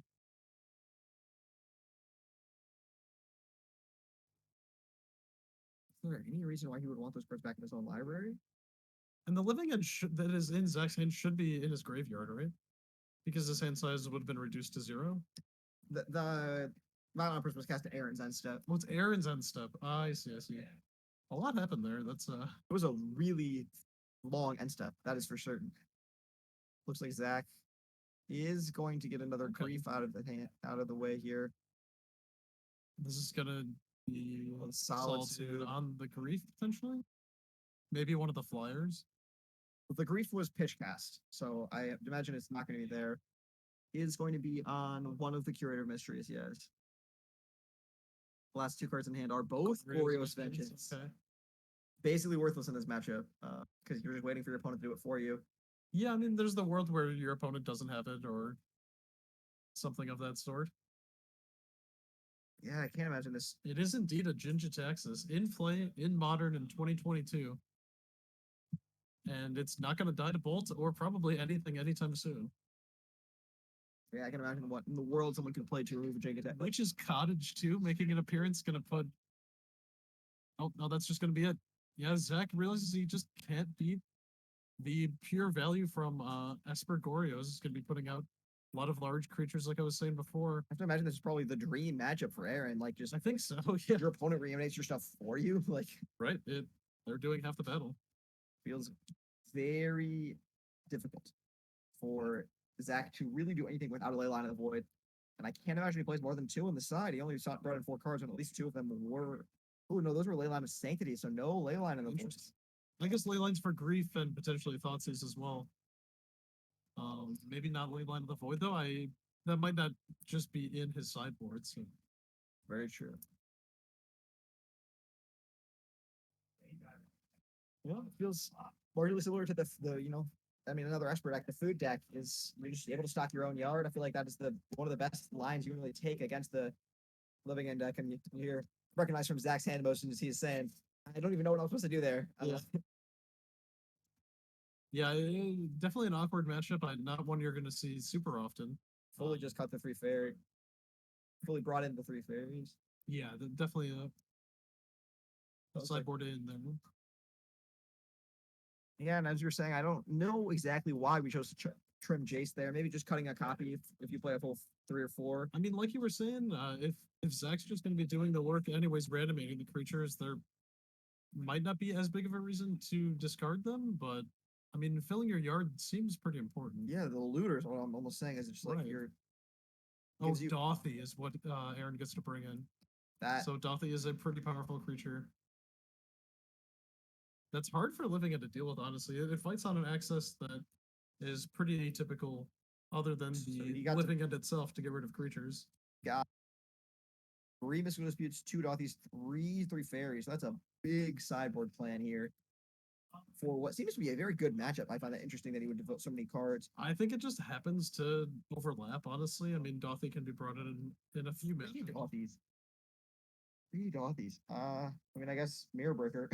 Yeah, right. I mean, you're letting in still a matchup. I mean, yeah, I imagine maybe this is a very good showing from Aaron. They don't always go this cleanly, but disputes are pretty common too. you know what card this is? The I am having a hard time figuring that out as well.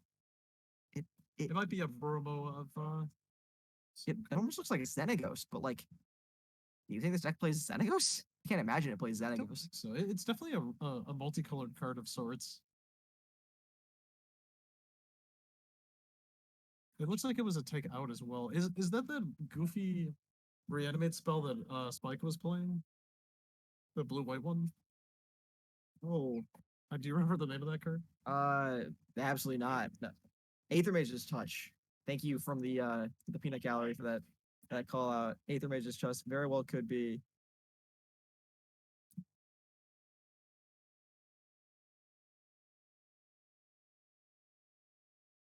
Yeah, that Yes, is almost certainly that card. Yep. Is Aether Mage's Touch. Interesting. That is interesting. I mean, yeah, seems good in the deck if you're just gonna pack your deck full of 7-drops. I mean, why not? Right, and I think I like Teferi over this card in this matchup. So Yeah, I agree. definitely a good showing for Esper Gorios from this round. There's still a few minutes left, so we're gonna take a look around and see if we can have a backup match on camera for everyone. But until then, we'll be right back.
We got a Green Tron versus Blue and Murktide game pulled up over here for you.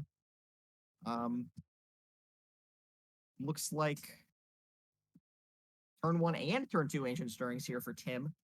That hopefully feels pretty good for him. He got a Karn Great Creator off the first one, which y'all did not get to see because the match barely started before we moved him over here. I'm interested in knowing what he capped a hand that he has to. Oh, looks like World Breaker was the card. I think he was trying to flash us the whole hand, but His hand currently contains a Card the Great Creator, a World Breaker, and at least one other land, I believe. but we went Yavimaya Mine. Yavimaya turn 1 to cast Ancient Stirrings, and then a second Ancient Stirrings turn 2. If I have a double Ancient Stirrings in the hand, I think I feel pretty okay about doing that. Yeah, I mean, I'd rather just make turn 3 Tron. Maybe this was do we know how far he mulliganed? No idea of all information. The top part of his library is a power plant. I'm not the greatest at identifying Tron art. There are quite a few of them. I don't blame you. Yeah, it looks like power plant though. Green. The green makes me think power plant. Yep. It's an interesting board state for Tim. I'm not even sure, even if he has an Tron in hand, which no idea if he does. I kind of believe no, considering that he has played the most recent land he drew both times. Like drew the power plant, played the power plant, got the mine off Ancient Stirrings, played the mine. The chance of having tower just in hand seems low to me. But maybe, I don't know. Lot of aggression from Kai's side of the board here. Is a delirious. Assuming there's a land in the yard, I can't quite tell. Assuming there's a land in the yard, that is a delirious DRC and a 2-power Legend Shredder, putting Tim to 14 here.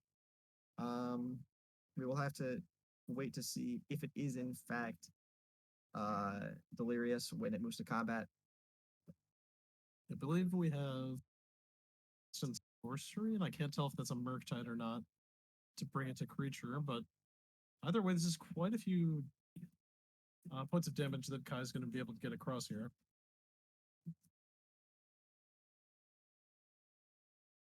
Yeah, so that's 6 power attacking right now. Has to feel pretty good if you're Kai that your opponent is already at 13 life with 6 power, soon to be 7 power in play. That is a 2-turn clock by all accounts. Tron is active here, and this is Card the Creator. It did have the Tron in hand. Oh, actually, no, that is a second power plant, just a different art. So this is 4 mana spent on the card, and it's going to resolve, it looks like. With only 1 land up from Kai's side, would have to be exactly Spell Pierce. Right. Which our previous Just Guy Murktide players seem to be very fond of drawing, but I can't always guarantee to have it. So he got a relic off of the minus. We've already played land, so Actually, that does it. I mean, better than nothing, but I can't imagine that feels amazing for Tim. I would really want to be getting something more impactful in the game, but when you don't have Tron online, it's a lot harder. It is, and maybe he can find a way to get Tron next turn through a map, but even then he doesn't have access to all of the mana the lands will produce for that turn.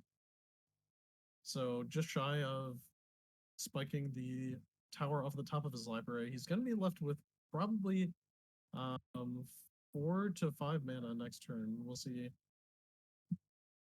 what ends up happening here, but it's going to be Ragavan and bolting the Karn, just adding on the pressure that Kai's putting on the board. Oh, that is lethal next turn, even without the Ragavan. Feels very difficult. And you get to have Counterspell up this turn as well, and Kai does certainly have one. This feels unwinnable for Tim.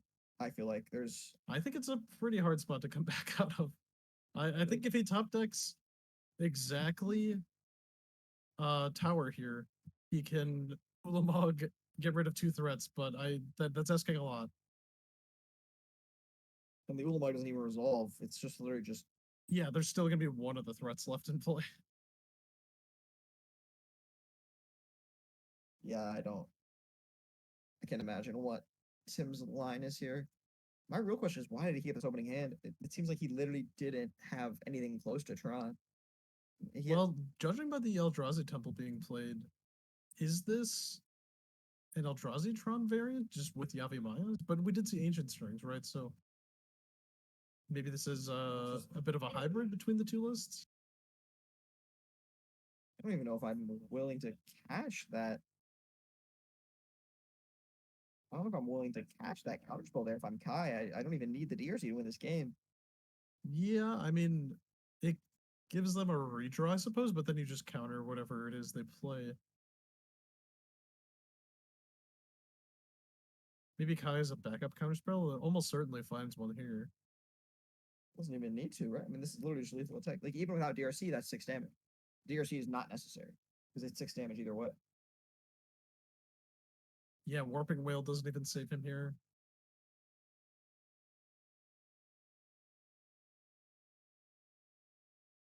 Crashing in for a few damage, and that's going to be lethal. And that was game 3. So Kai, with a remarkably quick game 3 against Tron, just took the very aggressive opening hand, and his opponent stumbled.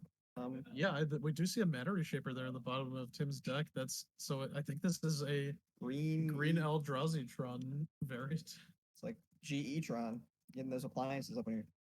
Yeah. I'm going to be calling the. I'm going to go up to Tim and tell him he's playing a appliance Tron now. That's very funny to me. Yeah, the hardware store classic. I think Endbringer might be the card, or no, that's World Breaker. World Breaker still.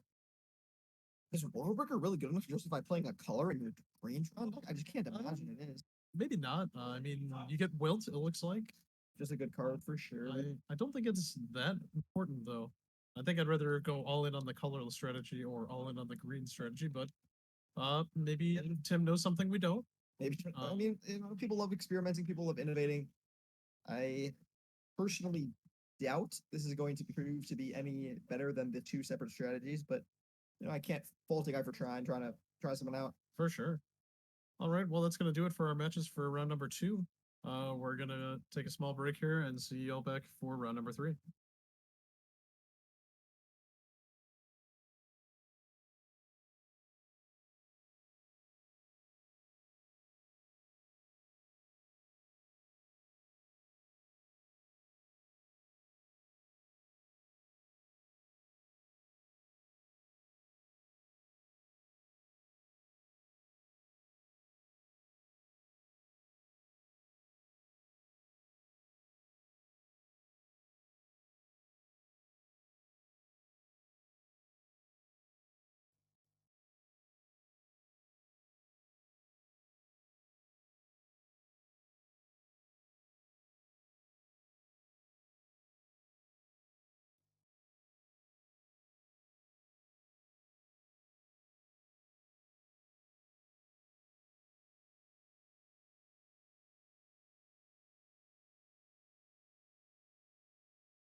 Thanks for the sub, Brinker.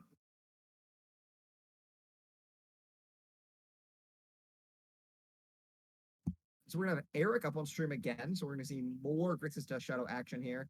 I did not quite catch who his opponent was. I believe it was Teddy. So that is So going to this be is the Enchantress deck 85 that card special. Yeah. that I may or may not have shit on earlier. I believe you mean 95 card special. Or no, 85. I'm pretty sure Teddy is playing an 85 card main deck. Why? That's Teddy. He's a little ambitious, but I mean, If it works, I guess. I think he was winning the game he drew earlier in the tournament. It's just it went too long. So I mean, he's still XO.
Get this game started here.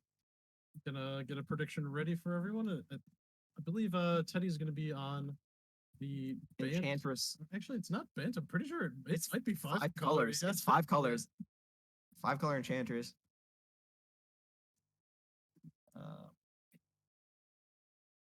We will see what we are thinking. It looks like, oh, I don't know who's going to be on the play here, but I have to imagine the play draw disparity is going to be kind of crucial in this match because if Eric can get a threat down turn 1, it feels pretty good for him. I imagine Teddy is playing on Thin Ice in his Enchantress deck. Oh, so Teddy is on the play. I'm gonna see, but it's Utopia Sprawl, which is like the thing. If it was on the play, Utopia Sprawl or Ragavan both gets a pretty big mana advantage. He's getting basic forced as well. Do you think something like turn 2 Blood Moon is out of the question here? It seems very in the question to me. I can't imagine that is exactly what he's planning on. But we'll see if Eric in his Death Shadow deck probably doesn't even play more than 1 or 2 basics, if at all. Didn't even fetch one here. I think you are getting high rolled if you get hit by Blood Moon here, but it can be very crippling to. I guess if you're planning on playing a red spell anyway, there's no reason not to simply grab the Blood Crypt. Your lifestyle a little lower for your Death Shadow. This is an interesting one. I know regularly the GDS versus 4-color matchup is pretty. I feel like it's pretty even usually, right? It's like I think GDS is a better matchup than Murktide does. It does into 4-color. Thoughtseize can be pretty powerful if it's well timed. Oh yeah, Thougeize getting Omnath feels like a very just good for you every time. Oh yeah. There's no way it is, but I feel like I've seen a Winds of Abandon in Teddy's hand, and I think he does play that card. I'm mind boggled by that. I guess if you're planning on playing the card that taps for mana equivalent to enchantments you control, I can't remember what it's called. Oh, the Sanctum Weaver? Sanctum Weaver. I mean, if you make white off that, you just pretty easily get to that 6 to overload it, but even in that board state, I just can't imagine it's that powerful. My question is, do you think this is another Utopia Sprawl or an abundant growth here on this? I honestly cannot tell. Glare's pretty brutal. Okay, it's a 3 fairy. It looks like Winds of Mana to me, but it looks also could be multicolor. Sterling Grove. Yeah, Teddy's sitting on the heavy glare side. We will, of course, fix these small issues in the future. We are getting a top-down setup eventually, as well as a better camera. Better camera will definitely be a big one. But those are very much not free. So this is a quick reminder to y'all, if you have a free Amazon Prime sub sitting around that you could just throw our way to make getting a overhead setup for James a little easier, that'd be appreciated. Yeah, any of these subs are just going to go straight back into the stream. So, I mean, it's just going to get better the more we grow, you know?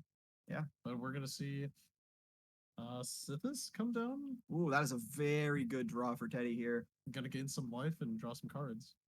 Really pressures Eric into having the removal spell for it, because it can be truly such a beating otherwise. See, Eric does have a land in hand, so we are going to get to see 3 mana this turn. But beyond that, I'm not sure. Yeah, I think Sithis is not spelled that way. Yeah. An interesting one. Okay, we're playing. There was a fetch land in Eric's hand, so he's choosing to play Blood Crypt here. But just passing back, holding up the mana. Gotta be questioning what he has here. If he has removal spell, I have to imagine he would have used it already. I guess the Sterling Grove was in play, so he could never used it, but now seems like a good time if he has a lightning bolt to take care of that Sithis.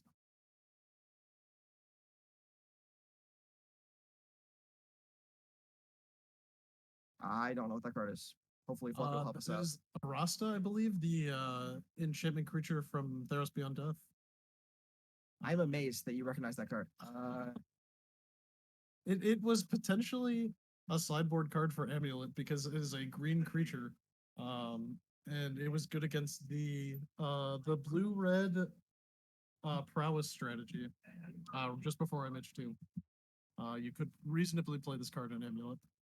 So we do have available push for that Sithis, which feels very good for Eric here. You really cannot afford if your opponent getting the amount of value this deck gets off of it. It's namesake enchantment, enchantress creatures, and the drown in the lot. Oh, that just feels like a Teddy knows. Teddy knows that was an insanely bad trade for him.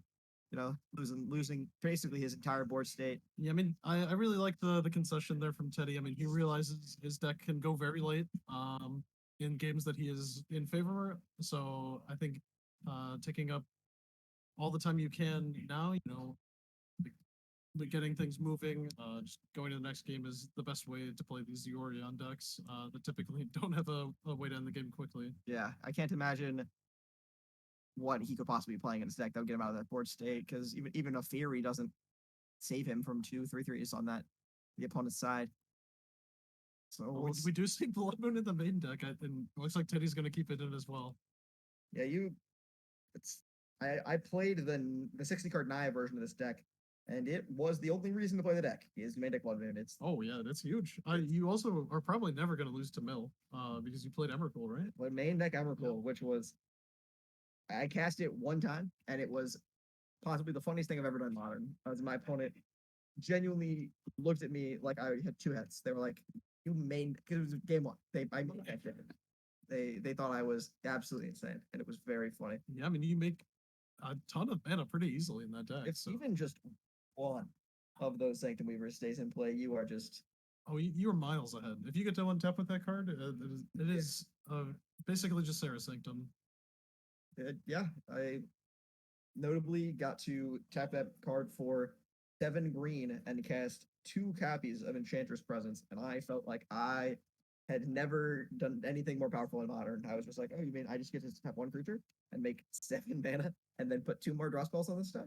This feels pretty good. It's definitely an underrated strategy, the Enchantress deck. I think in the right meta, it can be pretty powerful. Yeah, I think it's the main issue of that deck is the printing of Pragmatic Ending and Unholy Heat, making it just nearly impossible for your synthesis to make it through turn 2. You could, which is kind of the baked you into, oh, I'm gonna draw so many cards off this, and it just in the interactive metagame that, like, I think we would probably see if they ban some cards or unban some cards to get try to handle 4-color here. Could definitely see a bit of a comeback. What Yeah, I mean, having the Sterling Grove, that definitely helps. does Drawing those in multiples, I think, is where you see the more powerful draws out of Enchantress. definitely. Which is why I kind of like the 60-card version, but Teddy's playing more of like Yes. a toolboxy version. So I understand why he's up to 80. Yeah, I mean, there is a reason that so many decks play on math. It is probably the epitome of fire design mistakes, in that it has way too many lines of text. Yeah. That'll do way too many different things, and that is exactly why they printed a borderless. I mean, not borderless, a textless Yep, one. I was just about to ask your opinion on that one. I find it hilarious. I can't imagine that anything they could have done that would have been a more joke at their own expense. Especially if the card gets banned or soon. It would be pretty hilarious. Would be. To get a promo like that and then not have the card even be illegal.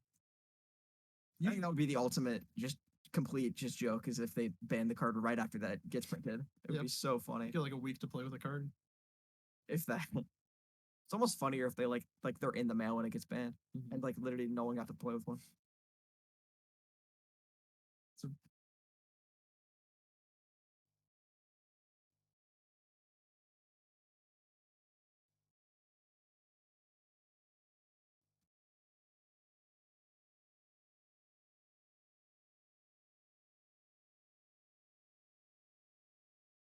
So we're still going here, and do we know? Looking like he boarded into Leyline of Sanctity. I think that's the white card we see.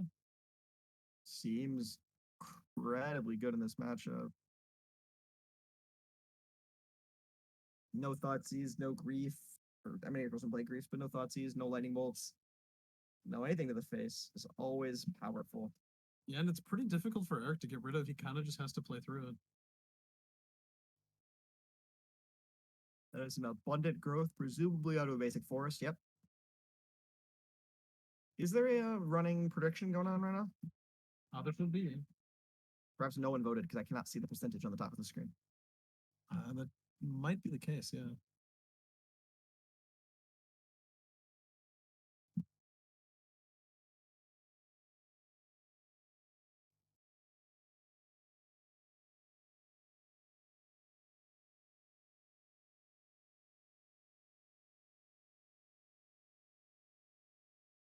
All right.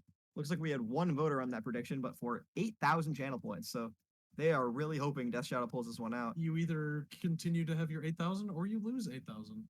Because no one bet against you. Yeah, you don't get anything. Hey, Silent Wyvern, appreciate you for the 3rd month in a row. Matt, awesome. I know it was you. 40k commander decks. Oh, this is a meme. Okay, I thought this was a genuine question. But we're just gonna ignore that one. I mean, I don't know. I'm kind of intrigued how a 2007 Honda Accord could kill a Space Marine. Specifically that year, and there's no workaround. It just that specific year there must have been a part in the Accord's assembly that just Space Marines could not handle. They just simply keel over and die to an Accord. Just those Honda engines, man. Yeah. Notably, we're seeing Eric reading Mana Bloom here. Very powerful in this Enchantress deck. Not only because it lets you bank mana for a future turn, which can be useful, but more importantly, in my opinion, it enables you to always have a card in hand, so that when you play your Solitary Confinement, cannot run out of cards to discard. So this is part of the combo. It is the only card that makes it a hard lock. Any other, even if you have 4 Enchantresses in play, if you it's your last enchantment, you cast it and you drop 4 lands. I mean, the odds are low, but it's Mana Bloom is the only way of guaranteeing that combo, which is a really big thing for this deck when I played it. And it also spending 2 mana to get 1 extra mana the next turn is not an amazing rate, but when you can do it as many times as you want, and it is just a guaranteed cast for your Enchantress spells, it feels pretty good. Just you have 1 extra mana sitting around, you can just cast it X = 0, and it just gets to cast it every single turn. Right.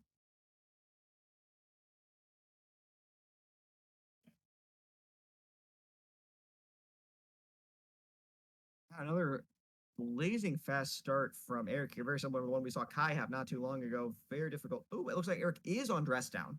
That was milled from this DRC earlier in the match. So that answers the question from earlier today, round one, where we saw him. We will see. If Eric pulls this out here, we will be seeing Eric on camera, presumably another time for the fourth round, unless there is a fifth round. I'm not totally sure. I think it's just going to be 4 tonight. Yeah, so we could see Eric again for the championship next round. It is true. He did get game 1, and pretty promising start for game number 2, although he might just be stuck with a few cards in hand, thanks to this Leyline of Sanctity, but Teferi on the stack and is probably going to resolve here. I think we've already seen it tick up, so. Yeah, it doesn't have anything. I feel like I see at least one draw to lock in Eric's hand, but he's not really showing us what our options are. Bouncing that letter shredder's got to feel pretty bad for Eric. If I'm Eric here, I am not loving the trade I just made there. Spent more than one card to get that letter shredder, and you spent a bobble on it as well, and getting it straight backed up. Well, also turning off my counter magic does not feel good here. But now it's a dashed Ragavan. It's going to be difficult to remove here from Eric's side of the board. Oh, except for Unholy Heat. I somehow, even though it is one of the better lines of the card, consistently forget it can target Planeswalkers. Yeah. Yeah, being able to take out Teferi, really good for this Shadow deck. I mean, there's going to be a lot of spells casted at instant speed, so, and Unholy Heat being one of those as well, allowing Eric to make more free attacks as well, being able to protect his creatures whenever they're attacking. Turn now. So just Omen of the Sea is going to come down? Yes, Omen of the Sea. Sea Ordained, if you will. Sea Ordained, indeed. Notable, highly played card from Theros Beyond Death. One of the only cards I've seen in a modern event come out of that, counting Pro and Kroxa. Yeah, one of which got banned. Dryad is one of those cards that I randomly in those sets. Yeah. Just that set. It was just one Theros this time. Yeah, I have to say I missed the 2-set blocks. Yeah, I like the even the 3. The full 3. We got Lord of the Gods and Journey into Nyx for the first Theros. Yeah, I have to know I started playing in Khan's Dragons standard, so I have never seen the 3-set blocks much. Mostly was the 2s when I got into the game, but I enjoyed the Kaladesh and the Aether Revolts. That was a good 2-set block, similar with some of the later ones. There's the new Ravnica, technically had War of the Spark was still in that same plane. You've seen one of those. Seen one of those. I am very excited for them to start doing a couple more 2-set blocks. They announced the 2-set block for Dominaria Brothers War and Dominaria Unite, which I think is going to be good to give standard a little bit more cohesion, especially some of these, they're talking about predatory mechanics. A lot of cards that you just didn't quite make it there. Like, if we had 2 Zendikar sets, I really think Party maybe could have become a deck in standard, but just 1 set worth of cards was not enough to get that enough creature types for really what it needed. One of the examples of how I think the 1 set thing makes it harder for the more interesting decks to come about. Not that I play much standard, and Eric is going to get there off the back of a pretty powerful Torarch. I don't think there was a single way in today's deck to remove it because he does not play Unholy Heat. Oh, sure. Just a lot of enchantments. That the bounced Otawara and perhaps a Fury could be what has got going on here. But yeah, looks like whoever did 8,000 channel points got them back. Good job on that. Sorry, Trent. It looks like you were excited for some Enchantress, but Enchantress could not take it down Grixis Death Shadow this time around.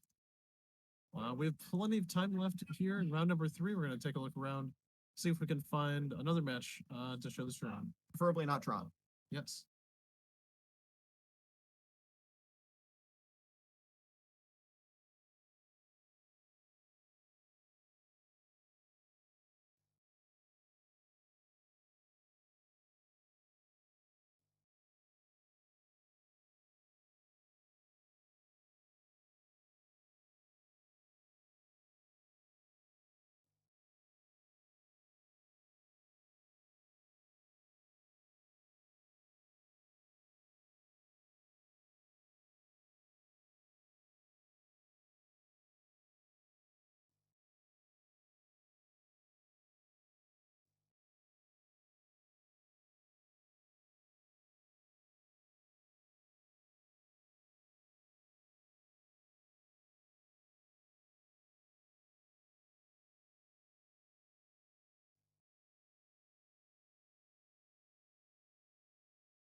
All right, so we are back for a mid-round match. I think both of these players are 0-2, but still going to showcase some good modern decks here. We have Will playing Amulet Titan, and Garrett that we saw from round number 1 is going to be on the Jeskai Murktide build. And it looks like so far Ragavan has claimed an Arboreal Grazer, which actually got to ramp Garrett a little bit here.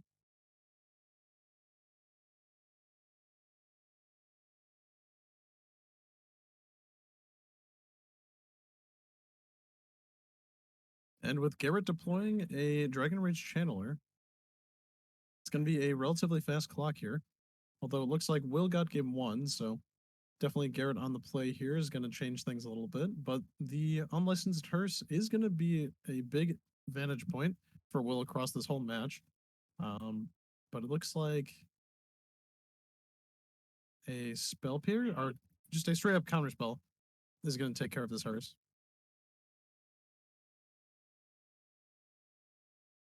And a backup hearse for Will.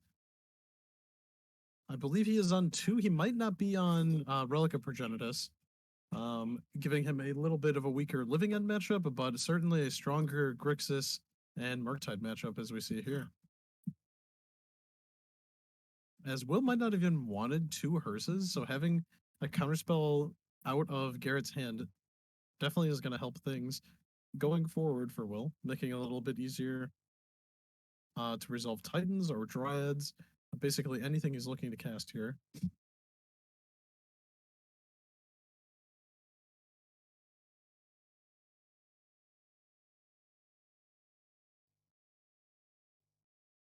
Ragavan is tacking up a lot of mana value here, as we can hold up 2 counterspells or something like a Dress Down.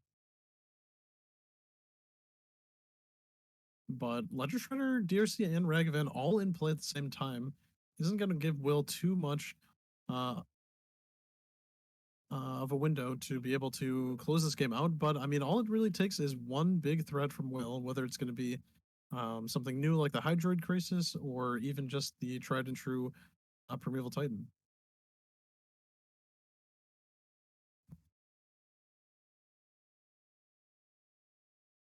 Garrett basically just has to keep leaving up mana. Will hasn't shown something like a Cavern of Souls yet, so this might force Garrett to leave up mana into a suspected threat of a Titan or even a semi-large Hydroid Crisis would still be pretty powerful here, I think. Although those cards do get worse into something like Dress Down, I don't think you're bored into too many of them.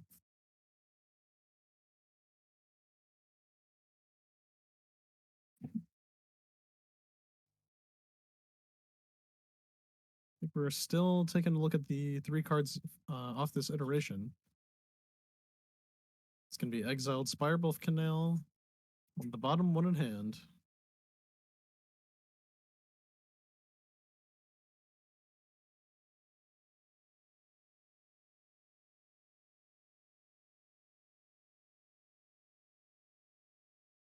And another creature added to the board is going to be the second Ledger Shredder and get us a Connive Trigger, which is going to grow one of these Shredders, yeah, not the second one, as it just came down. All right, we are in game 2 with Garrett having a lot of creatures in play, not a lot of cards in hand, but Will hasn't found a cavern, we suspect, as we haven't seen it come down yet, but looks like he does have a resolved and licensed hearse though, which seems decent against this opposing DRC. Right, yeah, the DRC is never going to be delirious in hopes for Will, but we do see the 2 Shredders now as of this last turn. And it's really on Will to play some large creature here. He's just 1 mana off at the moment. Yeah, I feel like really hope an amulet there. If he has a Here's a bounce. Yeah, so to feel all right for Will here. Picking up Slayer Stronghold and just passing the turn though. Probably something like Endurance. have to imagine endurance, or his plan is simply to make Lair of the Hydra block Ragavan, which isn't terrible, but not an amazing line either. Here's the third Ledger Shredder though. And we're keeping a lot of these creatures back. I guess because Will can crew Lair of the Hydra. License Hearst, yeah, with the lair. Pretty interesting interaction. Even just the lair itself is not a terrible blocker against these 1/1s and 2/1s. This is also true. Yeah, dealing that the Aurora Grave, which I was not here, but I assume was Archmage's Charmed. Definitely feels that was hit off of a Ragavan. So we got to cast it. Place Valakut here instead of Slayer Stronghold. I guess now Will has red mana. If he would like to use it next turn, he could use the Slayers. I guess either way, it doesn't really matter. This way, you actually give off more information. Yeah, I don't know why he would reveal his draw like that. Maybe there's probably a reason. I just can't think of what it would be.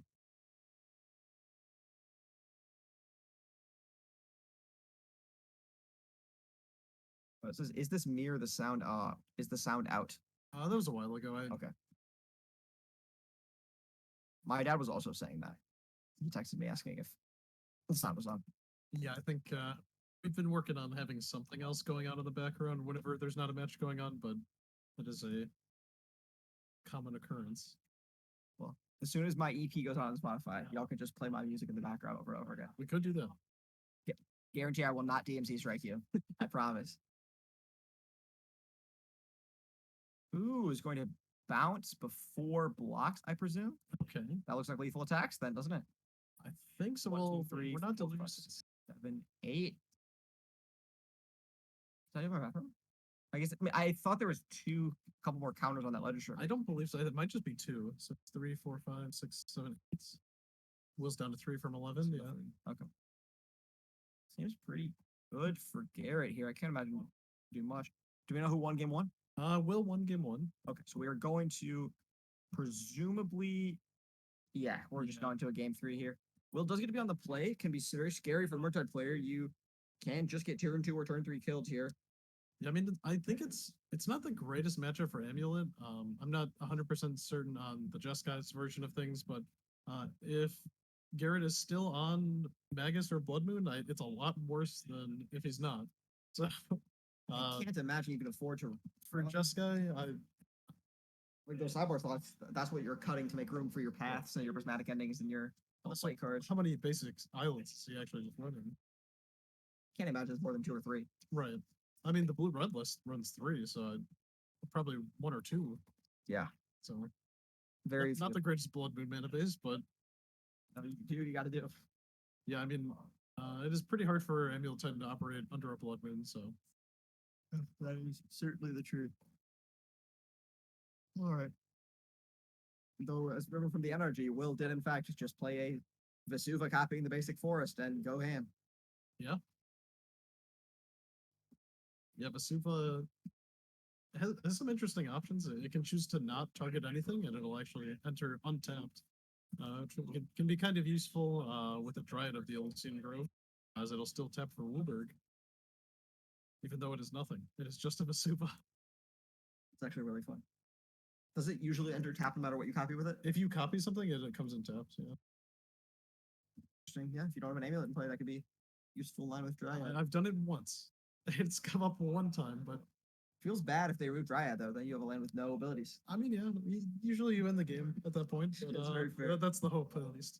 Okay, the turn 1. So this is in my experience playing against Will is very well exactly. We see the 1 amulet as well. Is very willing to do that when he has the turn 3 killer there, which he is presenting very strongly with guaranteed 3 amulets. I mean, 2 amulets turn 3. Yep. Yeah, it's a lot easier to get the turn 3 nowadays. The inclusion of Urza Saga into the format. A guaranteed second amulet turn 3. Pretty powerful. And we did see Will keep in the sagas, so probably no Blood Moons. We do see Wear Tear for his opponent, though. An interesting option, especially in this setup. Ooh, that is almost. I mean, if I am Garrett, I'm almost certainly planning on casting that. You get rid of the land. Yeah. You just can't afford to wait.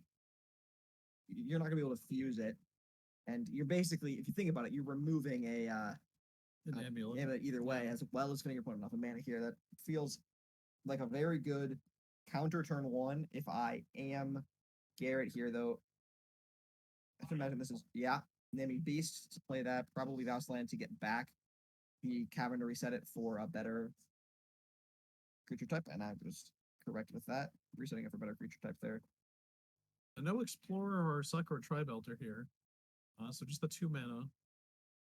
Doesn't feel as good as it might have, but still, you like, just guaranteeing your spell to resolve. And now, if I might just play it on Elemental here if I'm trying to bluff my endurances. I But think so, yeah. Most of the time, I think your opponent's supposed to play around it as much as they can. But with 1 mana already tapped, there's no Druststone or anything, so it's not looking too good. So just a forest coming down. No Cavern Bluff. Cavern bluff.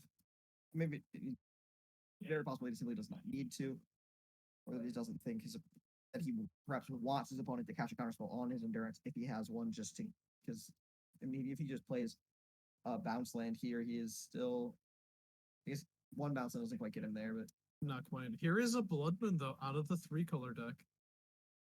and it's the ugly Bloodman too. It is, yeah, the gold one. I'm pretty sure Will uses that one too. I mean, Out I of bet Will is Murktide. pretty glad he has the basic now. Yeah. I mean, Garrett only having access to 2 red and 1 blue in his 3-color deck, so I don't want to say even, but it is definitely closer than it ought to be, since most of the Murktide decks are just the 2 colors and not splashing for white. But Explorer's gonna find another forest for Will, so Feels very good if I'm Will there. Primeval Titan is online. So if we find 2 more lands, because those bounce lands don't tap for 2 anymore. This is true. Eventually. Eventually, Primeval Titan will be online. But at the very least, he can cast more than one spell a turn now, which feels pretty good. If he has another Grazer or a Dryad or any other green spell in his hand, they are now castable. As well as, very important in this matchup, Pact is payable. You need 2 green lands to pay for Pact, so. Yep, and even just having the 1 green source to cast Boseiju to kill the Blood Moon is going to be pretty important here. Exactly.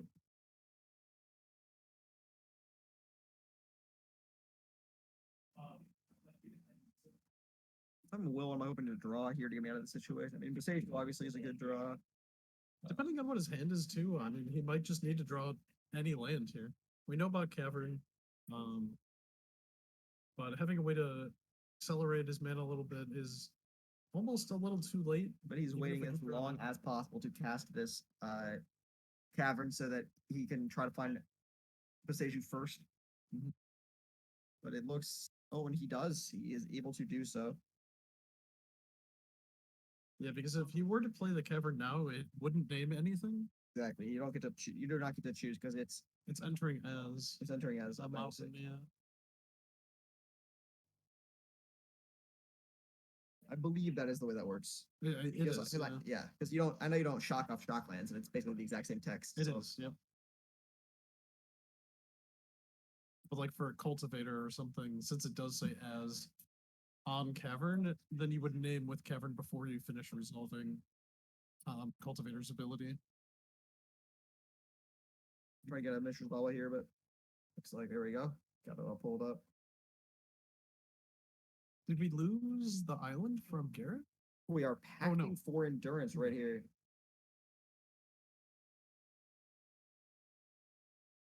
So a 3/4 blocker. Gonna get a nice trade in, and then it will get in a lot of damage too, presumably. Yeah, the Slayer Stronghold on this turn. It's gonna be Unholy Heat. I think so. It's gonna be the heat before the ability resolves. Oh, that has got to feel bad if you're Will.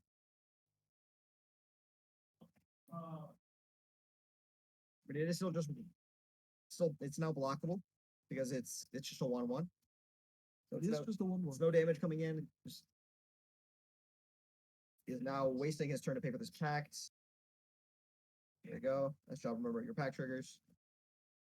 Yeah, even if he forgets, nowadays the ruling allows your opponent to put it on the stack. Yeah.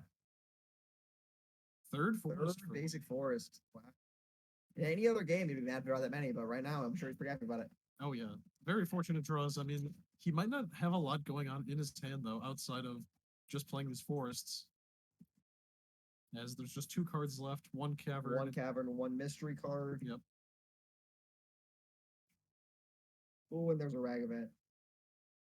Not what he wants to be. Because now it guarantees that he has to let the DRC through for that 1 damage every time. But blocking on 2 lands from the opponent is okay. I'm not exactly sure why Garrett didn't just play it there. The 1 damage doesn't seem that relevant to me. But I see a reason. No, I actually can't see it though. I don't understand why they'll have a 1 damage that this turn was worth not just getting to play Ragavan. Yeah. He does have Primeval Titan mana. We just have to find a way to find one. We already used 1 pact. Oh no. Besages. This might have been what we were waiting for. Seiju, of course, resolves because you have to have Stifle, which is not legal in this format. There's there's Trickbind. Trickbind. No, there's 1 playable one though. It's 1 in a blue, Tail's End. Yes, yeah, that is a card. The only counters a legendary spell. Counter legendary spell, and in the Commander era of design, that is most good cards. So here's a dress down to stop the Titan from ETB killing him. Yep. Not quite killing him, and definitely putting him in a very disadvantaged state, but it's still a pretty bad spot too. You see, Will was very much rewarded for holding onto his cavern there, getting to name Giant, getting to cast uncounterable Primeval Titan feels pretty good. But now Garrett is locked into finding another copy of Unholy Heat, or I think this game is just over. So we really have to see what his draw set contained here, see what he's really able to get. He did leave a card on top from the Surveil from his dress down. So we'll have to see what exactly was worth leaving on top. If it was not Unholy Heat, I feel like that's probably the only card I want to see, unless Unholy Heat or Express Regression, if I'm Garrett here. Yeah, I mean, Unholy Heat's not even going to take out the Titan. There's just 2 enchantments to the graveyard. Iteration's a good start. Iteration into Unholy Heat. Let's go. There's a bobble, so we are at 4 types from the resolution of. I think it's DRC, iteration, and a blue card.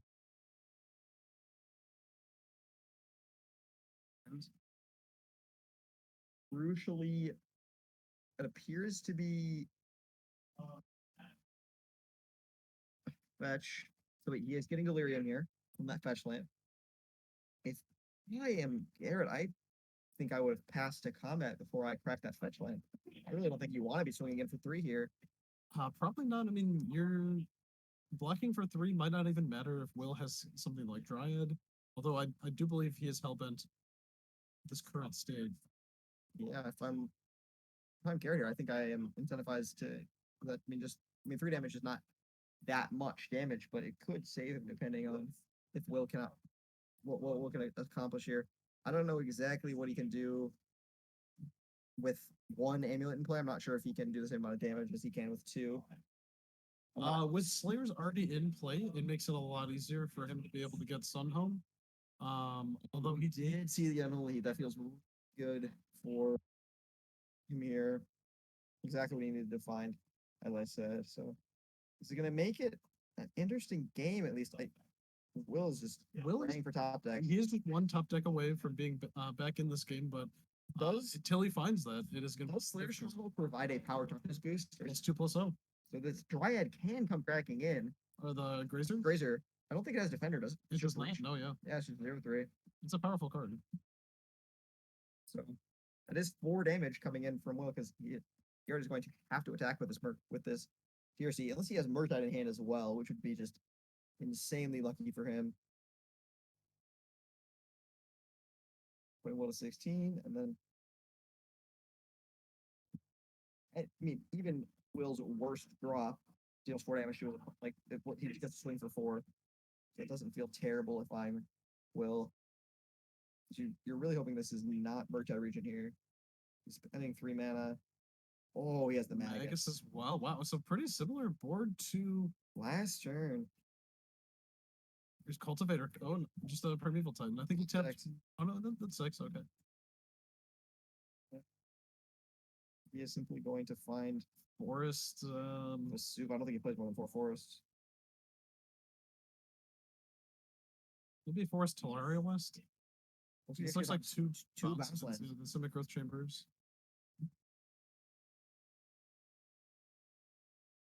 I'll tap off this amulet. I don't think it's going to matter.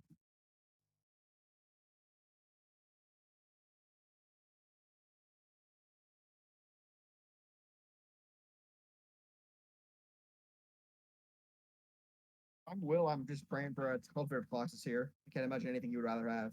I mean, that might be something he boarded out just because it is very bad against Dressdown.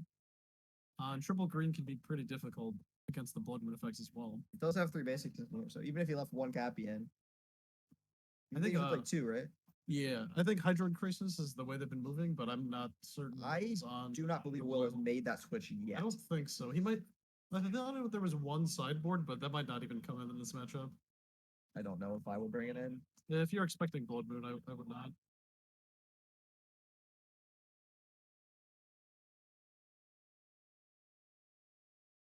He's just demonstrating Delirium, maybe. No, he's casting a murktide. Losing Delirium, which spends my data post combat. If I'm Will, is that lights out? Can I? What is it just a 5/5? Really? I think so. I think it is a 5/5, and then we have a 1/3 shredder that just got bigger. And will draw well from the top yet again. We'll see. Why is he picking up his deck? Is that That's an attack for 6 with the Titan. Got you. If I'm Will here, do I cash in my Ledger Shredder? Actually, you can't kill both Ledger Shredder and Murktide, so I think I cash in my Murktide here to kill Titan. I mean, just gets it off the board. Opponent has no pressure then. You might as well get rid of the Titan. It's not doing a whole lot until the Magus is dealt with, and it's going to basically be just a top deck dismember if Will even brought them in. Because seeing that it is Jessica, it might be a little unlikely that they are on blood. But if Will can get Delirium back, he actually has a. I mean, if Garrett can get Delirium back, he actually has a very fast clock on Will here. Right, with the DRC. 5, 7, 10. That's 10 damage. 1 Ledger Shredder trigger. I think I'm attacking with the Magus too. Cool. And the wear. I think Will's considering just scooping up. I think we're resolving the Delirium trigger or the DRC trigger. But it is not looking good for Will. I can't imagine what he could even do here. Top deck dismember doesn't save. Like he losing 4 life is lethal here. He's going to go to so the 5 damage gets blocked by Grazer. So he's going to go 7. You would be able to pay 4. It would have to be the next draw. You'd have to be able to pay 4 and kill immediately, which I guess was Slayer's Stronghold. Well, the amulet is gone though. I mean, Josh Slayer's Stronghold, right? Oh, his opponent is at 8. Yeah. If his I thought his opponent was a lot higher. If his opponent commits to attacks like we were just describing, like actually swings out with a decent portion of the board, right? Top deck dismember does do it. Well, now with DRC, that is not lethal. Puts it to 8 double strikes 6. But you can't get double strike because there's no amulet. Oh, is Slayer Strongholds the Slayer Strongholds 2+0 vigilance and haste. Yeah. Okay, got you. My bad. Second Murktide though. That seems like lights out to me. I mean, it still gets blocked, but now Will is no relevant draw. Yeah, I mean, losing the amulet's pretty huge because if Will still had an amulet and he drew something like Cultivator, you could just 50-50 your way into a bunch of lands. Maybe be able to cast another Titan or some other type of threat, but Magus still being on the board, making it so Will needs to draw more than just 1 card off the top to be able to get out of it. And is going to 10 here, so is very dead to Delirium from his opponent with the double.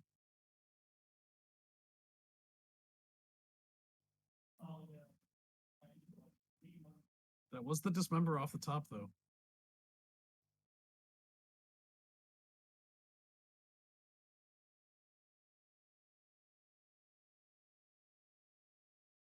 seeing what his options are. If Crisis is in the deck, we'll be able to find it off of the Talaria list that we can get in main phase 2. Would be very big for Will here. Be 3 off of that. 2, 3, 4, 5, 6, 7, 8, 9, 10, 11, 12. It'd be a 12-12, draw 6 cards and gain 6 life. And it would very nicely block this 9/9 murktide on the opposing field. And then one of the murktides is still what, a I think it's a 5, it's a 6/6 maybe. 6/6? 6, 9, 12. That is actually still lethal. I don't think Will has a way out of this.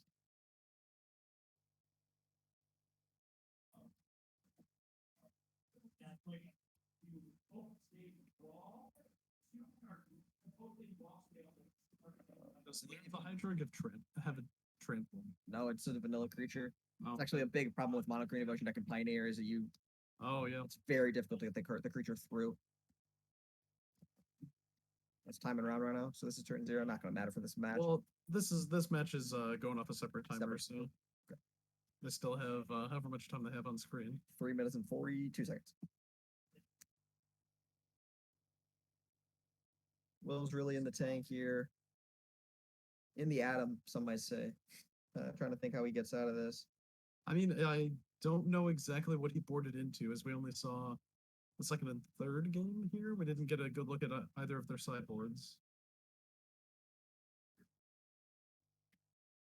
I wonder if Will at all regrets not just holding an extra bounce land in hand, because bouncing that Talaria West would be crucial to him right now. Well, I mean, he gets the attack trigger. Yeah, but he can't play He the extra can't Titan. get another Titan, yeah. Yeah, That is a big deal. I don't know if I don't actually think, no, I'm not sure if there was a turn where where he played. I think he played at least one bounce land into the Magus, just like for value. Right. When I don't think he needed the mana, and that actually could have come back to haunt him on this turn of the game. Well, I think he got it off of a Primeval Titan attack trigger. I don't think he played it from his hand. I think he might have played one of the red-white ones from his hand. I could be wrong. But I think like the first turn Blood Moon was played. Okay, yeah, we can talk to him after and see. I'm not sure. Will probably better remember than either of us, but we'll see. But yeah, this is a hard board today for Will for sure. I'm curious to know what his thought process was here. Maybe we can get him to come by real quick to ask some questions. Yeah, we'll see after the match. I mean, he's still playing the game, so there must be some line he is thinking of here. I don't know. He's trying. That's for sure. He's trying.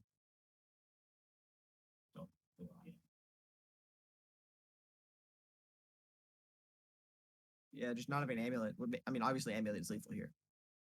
The math would make it very easy. Right. Yeah. I mean, that's just another reason for him to have to draw more than one card off the top of his library this turn. But I mean, he made it this far drawing a Dismember. And the Titan off the top. The deck has been very nice to him today. Yeah.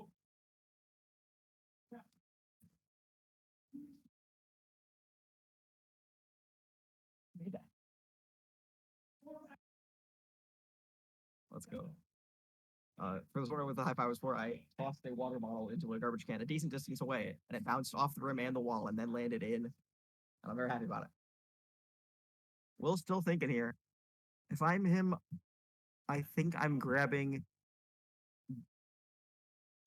like probably just bounce land. Yeah, I mean, you need to bounce the T-West, and T-West is not going to be able to make its own mana to transmute itself because this is still combat.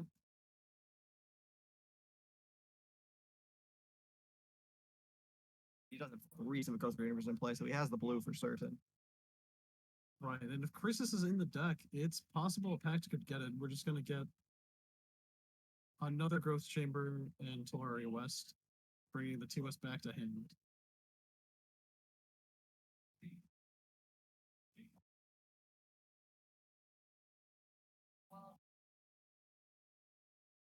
Jumping with him.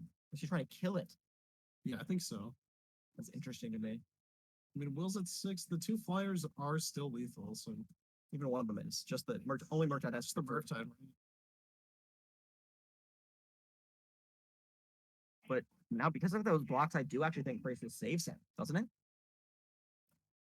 Because then It's a flyer, so it blocks that one murktide and gains him enough life to not die to Ledger Shredder. Yeah, and then he gets to attack next turn. Well, the Primeval Titan's not going to be sticking around if that's the case. Because he can't kill all of the 3 creatures right now. All 3 of the creatures.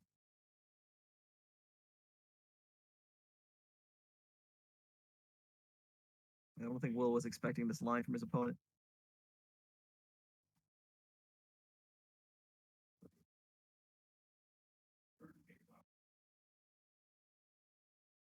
Curious.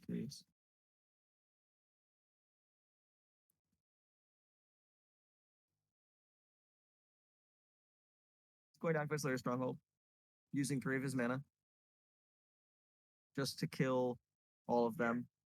Yeah, I think that's well worth it. Now, if there can be any sort of reach creature here, he will get another turn.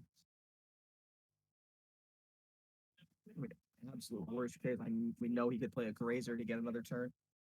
But that seems like a losing line by almost anyone's assumption.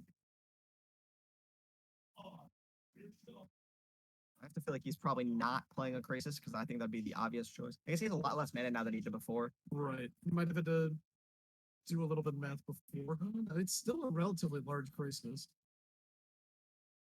And I think Garrett has no cards in hand. Correct. Garrett is hands as far as I know. Hands and tapped out.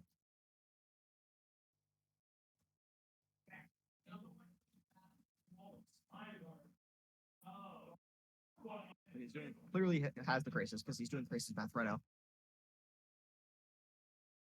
Either that or he's doing Colossus math right now, but that seems less likely to me. Well, we could make an 8-8. You go up to 10. And the 8-8 trades with a Murktide. Is that 5 counters on the Murktide? I really can't see.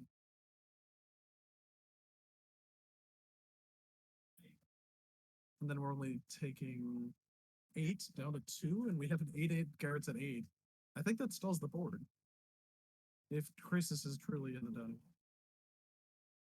It can't be, because otherwise he wouldn't be thinking this hard. So is he just getting a Grazer here? Is he getting a Grazer here, chump blocking the Murktide, hoping to draw Titan the next turn? That's probably the only other line, unless he has some added spice into his list. I mean, Endurance is probably better than Grazer here. Yeah. Yeah, I kind of forgot where you're sideboarded. Actually, I believe Will plays 1 Endurance Mate. This he used to. Oh, sure. He did He at the energy, boarded, but he definitely boards in at least 2 more. I believe it's 3 post board. So here's Summoner's Pact. It'll resolve. There's the Endurance. Okay, yeah. I mean, it's not a bad line. It turns off Unholy Heat, blocks the Murktide, puts him to 3, barring the... As long as he remembers to cast it on his opponent's turn. If he casts it right now, he's screwed. Because this is his second spell. Yeah, he could just cast it on the upkeep. This seems... only if his opponent doesn't catch the Ledger Shredder trigger. Oh, was going to target himself? Why? Yeah, why not just make it harder for Delirium to be active? Well, the ability has resolved, so it looks like the Ledger Shredder trigger was missed. Which is very crucial because... It's basically just mill a card. Oh no, Garrett had 2 cards in hand. One of which was Counterspell. Yeah. Oh, that explains why he did it. We thought Garrett was hands. So, right.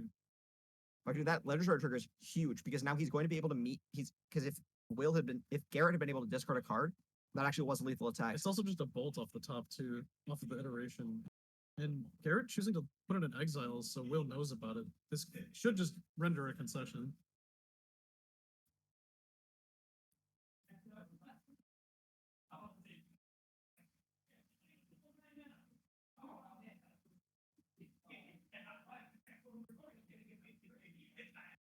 All right, and this guy Murktide is gonna take down Amulet 3 off the back of Blood Moon and Magus. Yeah, and out of the greedy 3-color mana base as it is already, adding a Blood Moon into the mix doesn't seem like a problem. I guess he's playing so few white cards anyway. Probably not that big of a deal. My math is correct, right? If he gets to put 2 more counters on that Ledger Shredder Oh no, so it still puts will to 1, not will to 0, because it would have been a 5/5 creature. It would have been a 5/5 creature. Would have had to have one extra trick from somewhere. All right. Well, I think that was our last match for this round, so we're gonna take a small break while we get ready for round number 4. But we will be back shortly. Cool.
Back here for round 4. It should be the final round of tonight.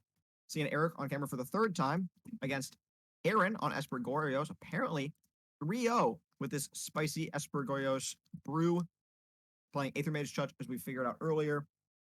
Seems very interesting. Probably inspired by Spike's recent Esper Reanimator. Being like, what if I get to play better cards than a 6/6 that makes me sack my opponent sack 1 creature? Not the most busted card in the world. So it seems to be working out for him. Seems like a very cool deck. And he's clearly 3-0, so we're going to see how he does against Eric in this final round. I'm not sure which of the players is on the play versus the draw. Looks like Eric is taking a mulligan. Aaron is still thinking.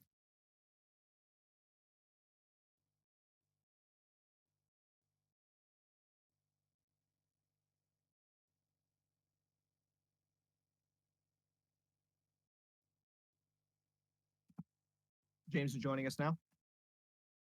All right. Who do we have? Eric once again, and Aaron once again. All right. Esper Gorios has made it all the way. That's what I was just saying. Yeah, 3-0. Probably, presumably inspired by Spike's brew, but I think a little bit, yeah. There does seem to be some unique takes on the deck, though. So yeah, I mean, definitely playing, just better creatures to get back from the yard. Then I'm willing to play a worse reanimator spell to get a better effect, and it's working out for me tonight. Yeah, I think we'll actually see the blue-white card cannot remember the name. Aether Mage's Touch. Aether Mage's Touch be cast in this matchup. I think it's really good against like Thoughtseize decks. Indeed. Be a little worse against Living End, just a little too slow. But Aaron recognized that and sideboarded it out relatively quickly. But it's like both of our players mulliganing down, or no, just Eric down to 6. Fun, fun, fun.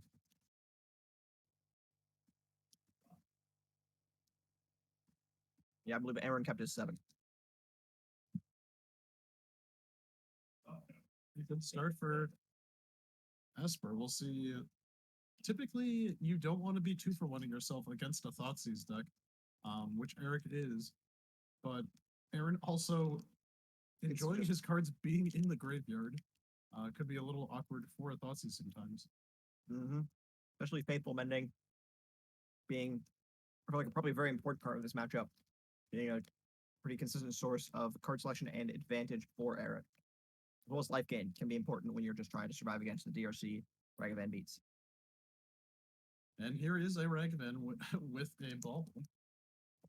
Not usually the 1-mana red creature we see those 2 cards paired together, but hey, the Ragavan's still cracked. Yeah, I wonder if Eric actually knows what his opponent is on. If not, we're about to find out. As Eric is passing a turn, prompting a fetch from Aaron, getting a Rafine's Tower, and now Eric will crack his bubble. Considering how quickly Eric's last round ended against 4-color, I find it fairly likely that he probably saw Aaron's game. That's pretty reasonable. Yeah, I think that's safe to say.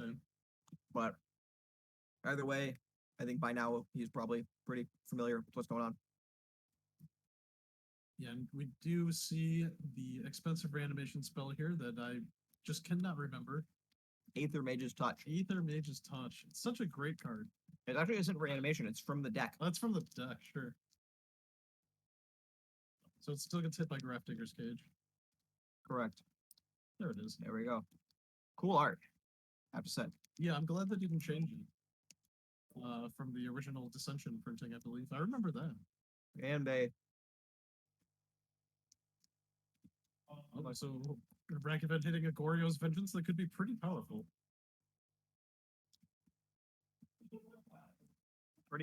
pretty big. You know, he only gets to play 4 copies, right? And so getting one on the deck is certainly not something Aaron is happy about, but willing to bet. Dragon Mage Channeler is going to be met by a Solitude. We'll see if an Ephemerate comes up here. And there it is. Nice. Definitely what Aaron's trying to see here. Yeah, I mean, it does give Eric a window if he has a 1-mana removal spell like Bolt or Holy Heat to take care of the Solitude and effectively 2-for-1 his opponent.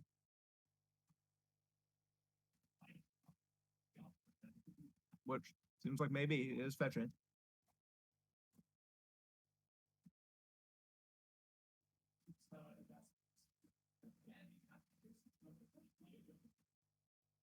Also could be Adrian in the lock. Because I guess there is 1 card in your, so he could counter the Ephemerate if he wanted to.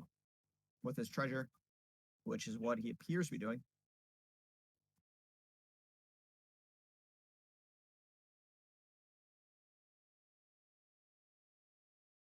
And then it will be exiled to the oh, it's not exiled. What card did he? I'm confused. Did Aaron not target that DRC with the Solitude trigger? It must have been the Ragavan. Okay. Oh, yeah. Yeah, so DRC gets to stick around. Ragavan, taking a Ragavan there I think is the right play. It's just a little unfortunate that the card is legendary and Eric might have another one at the ready. But I think it's just worth getting rid of the threat that's just going to keep giving your opponent mana in a deck that does kind of struggle to hit land drops sometimes. Yeah, GDS. I think Eric's on 19 or 20 lands. Yeah, and I don't believe he's on Consider either. So that can be a little difficult to find lands on the early stages of the game, although they can operate pretty routinely on 2, as Iteration is great at finding a 3rd land. That is very true. Yeah. The blue-red control decks in Pioneer, most of them added 2 to 3 lands when EI got banned because they realized that it was doing a lot of work on making them find their land drops.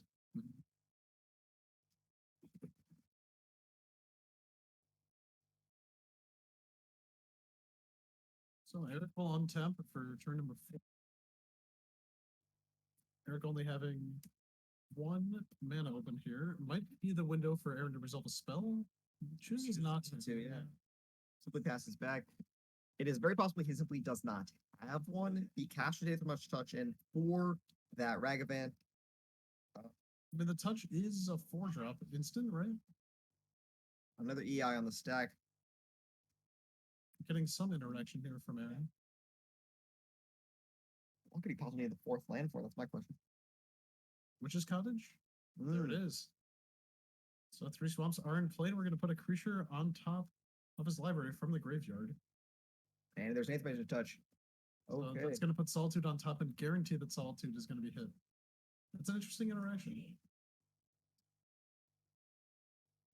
A little expensive, but games do tend to go a little longer when you're casting Solitudes. I mean, yeah, or just even just this the 6-point life total swing when he gets to attack with us on his turn seems very relevant. Oh, it returns to hand as well. So Aaron will get another ETB. Exactly. It returns to his end at your end step, crucially. So he gets to attack with it on his turn, and then it goes back to hand. It's pretty solid. For him to cast, assuming he hits his 5th land drop. I mean, Solitude's the reason Death Shadow is not the best deck in the format. Yeah, look at Eric. He's been doing all this work to lower his own life total. He's at 20. Yep. Yeah, that's why the Ledger Shredders have played an important role lately for these GDS decks. Yeah. Even murktide, or sometimes trimming or even cutting TRC entirely to Ledger Shredder is just such a powerhouse. Oh, very, very powerful card. I think it's better in the Shadow decks too, because they get to play things like Thoughtseize. Exactly. I mean, just lower the curve a little bit. It's like you barely hit the trigger more than once or twice the entire game in the food deck, and it's still one of your best cards. Extremely powerful effect in modern these days. Aaron looks like he's forgetting to pick up his own Solitude. If he about 10 more seconds of that not being in his hand, I'm gonna walk over there and tell him to pick it up. Real quick, I'm gonna go tell him that should be in his own hand, right? Yeah.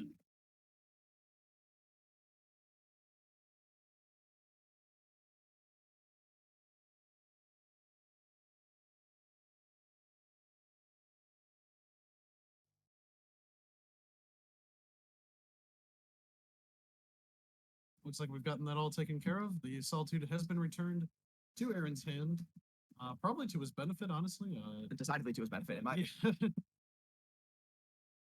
Although I don't think we see a 5th land, so it might not be hard cast just yet, but just having the option to kill another creature is very strong. But we are seeing Ragavan here. That makes the Solitude, well, not necessarily makes the Solitude any worse, but does make it a little bit more necessary. It looks like there is a Goryo's Vengeance in Aaron's hand here, but he does find his land, so that seems very important to him here. Yep, here comes Solitude. Oh, and he's gonna put it on top of his. Wonder why is he responding to his own fetch with Solitude? No, that was just shortcutting to find a basic. Yeah, I believe so.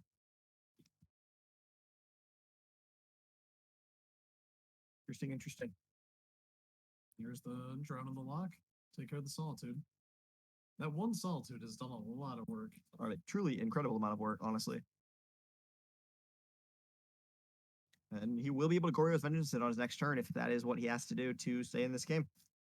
We do see Goryo's Vengeance in his hand. It is the only card I can see in his hand, and a very lucky for Aaron there. No gas for Eric off of that. I mean, even just a Tainted Indulgence or a Faithful Mending seems very powerful. If Aaron gets to cast it off his treasure here, just card advantage is all he wants.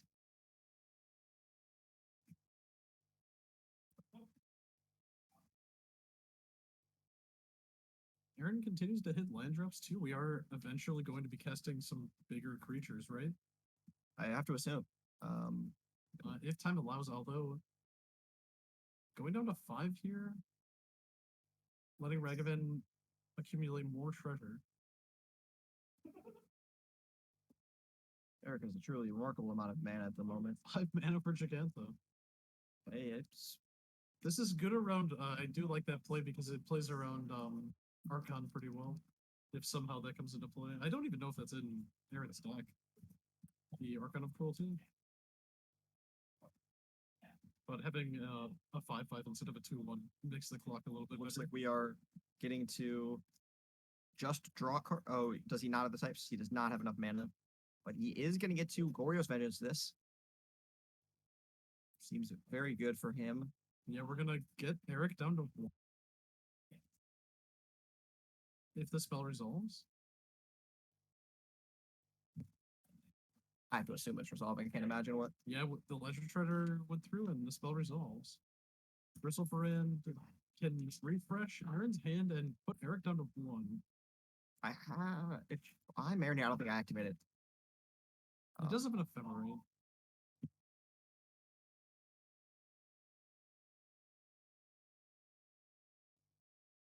His hand is Ephemerate Land Jingataxius? Is that last card Jingataxius? So we get to ephemerate and then block with it as well. Do you think there's any merit to Aaron waiting to ephemerate till after attackers are declared next turn, trying to actually guarantee that they can kill that Ledger Shredder? Or Yeah, I probably so. maybe he's just really trying to play around drown the lock. Yeah, I mean his opponent's already cast several this game. There's probably not too many more left in the top half of his deck, but I mean it is a consideration, but this has gone through so far, and Well, he swung out. coming against the creatures. He swung for the fences anyway, so I can't. I mean, you're at 1 life. Yeah, I think you have to. But at this point, Grizzlebrand's going to be pretty hard to beat, especially for an Unholy Heat deck. There is a reason it is banned in Commander. Cards simply extremely powerful. It is. It is pretty hard to get out in Modern specifically, but in Legacy we see it all the time. And it is with Reanimate. by far the best, and I'd say the best creature to put into play for free in all Magic. Probably. I mean, usually just draw your whole deck. Yeah. I mean, not the best creature to cast for free in all Magic. That'd be Emrakul the Aeon Storm. But if you're not getting the cast trigger, right, it's Grizzlebrand's a close second. pretty close second. And here's Texas going to the graveyard. He got griefed. Okay, it was the only card in his hand. Oh, I see. So hard cast grief. It is blocking that. Nothing, I guess. Looks like we are drawing 7 cards, trying to find a Solitude. Oh, I did talk to Aaron after our previous match. This is the whole point of Grizzlebrand in the deck is just to find 4 copies of the card. Intermittent touch. No, Solitude. Solitude. Okay. Well, even if you know lands up, if you hit a Solitude white card, you still have something to do. Yeah, okay. Kind of the whole goal. He is now once again counting to see if he can do Tainted Indulgence for card advantage. I'm wondering where Grizzlebrand went. Did it get Unholy Heat doesn't kill Grizzlebrand. Grizzlebrand is a 7/7. Did Unholy Heat and Unholy Heat on Eric's turn after blocks when it has taken damage. That makes sense. So that would explain why the cards were drawn seemingly on Eric's turn. That's because it was all after that happened. We are griefing the opponent. See that last card. Is a Thoughtseize. Obsidian will get it done. 2 damage to the face. Once again, we saw Obsidian truly beat Face against Living End, and now Obsidian won him the match against Grixis Death Shadow. Yeah, I mean, it's a good source of direct damage. Honestly, this Esper Goryo's deck seems pretty good. Yeah, I want to see it against another Ephemerate Solitude deck. I think that's where it's going to struggle. Yeah, I don't think this would be... I can't imagine it has a very good 4-color matchup. That feels... Against everything else, though, it doesn't look bad at all. Yeah, this seems to be a pretty good example of the, like, why people play, a lot of the more like, the more off-meta, like, for example, Blue-Eye Control, you just can't beat 4-color, but everything else, you got a pretty good matchup. People still play that deck. Murktide, not amazing against 4-color, but against pretty much everything else, you feel pretty good. So, if it's just another one of those decks, it's definitely not to say it is unplayable by any means. Lots of decks get played in this format that are not amazing at 4-color if they beat pretty much everything else, and Yeah, no, I think that's why the format's in a decent spot. Yeah. I mean, without 4-color, it looks a lot better, I think. But Yeah, I'm there's a lot of options right now. I'm firmly in the make 4-color weaker camp, but it's okay. It's the metagame is not necessarily unhealthy. Though I think that if the 4-color deck was not also $1,000, we might be seeing a perhaps slightly more unhealthy level of gameplay. The I mean, even at the price point,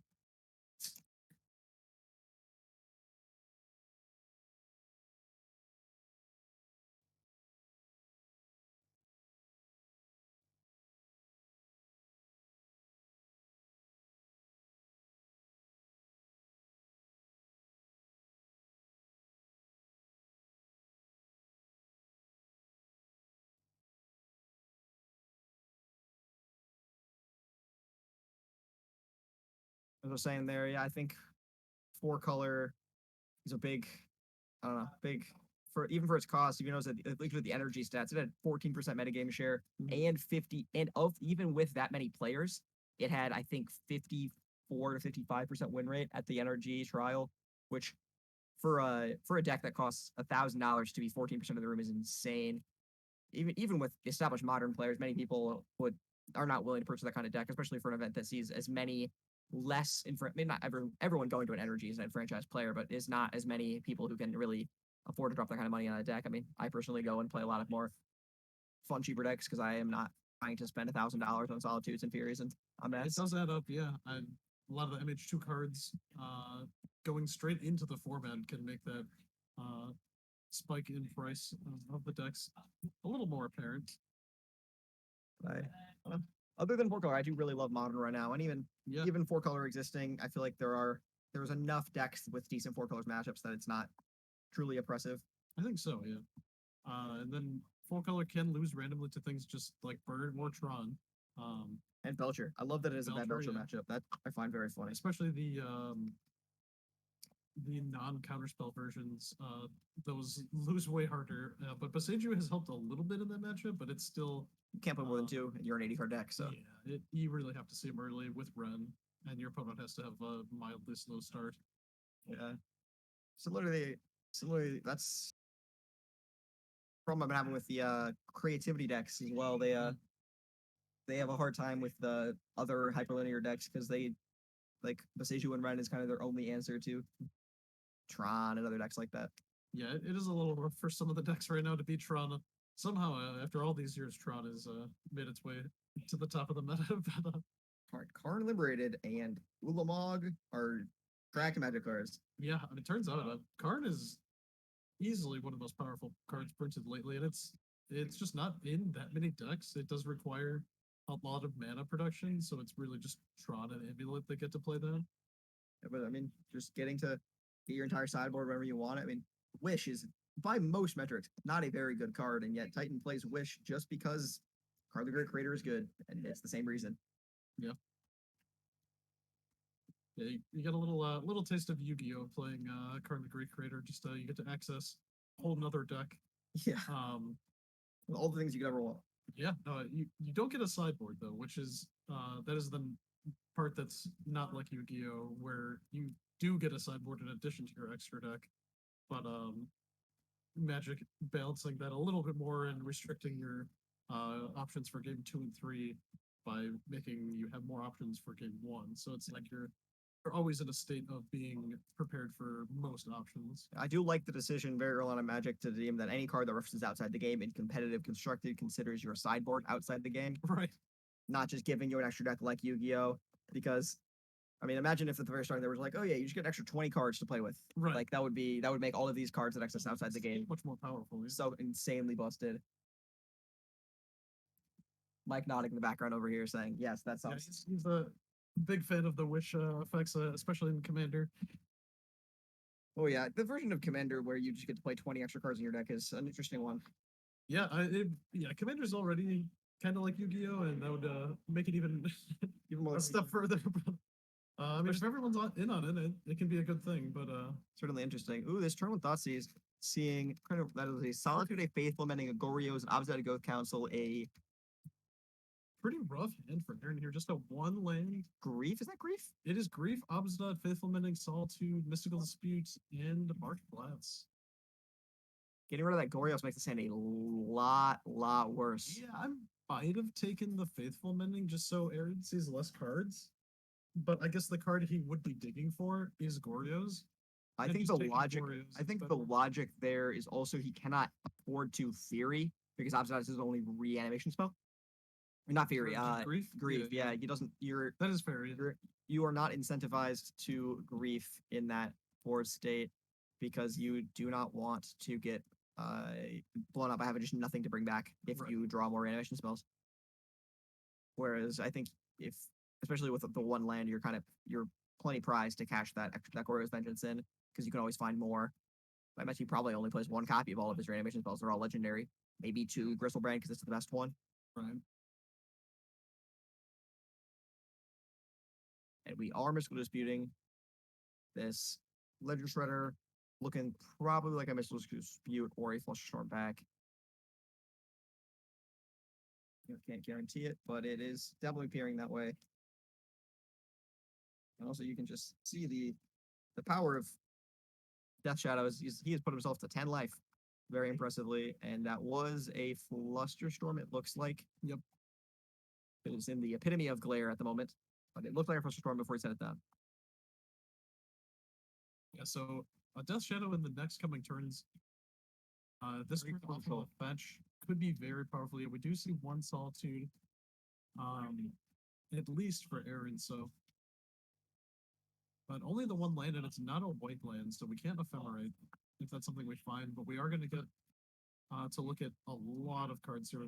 4, 5 cards off of Iteration, DRC, and Life Shredder triggering. Yeah, we'll need one more spell to trigger that Ledger Shredder, but it looks like we are.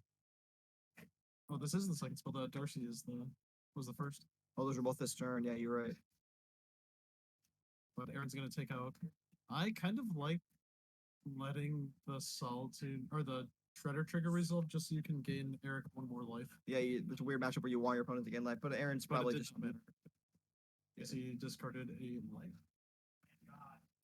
He might have discarded it on. He might have discarded it on land for the. I guess he wouldn't have, knowing that he didn't want to gain the life.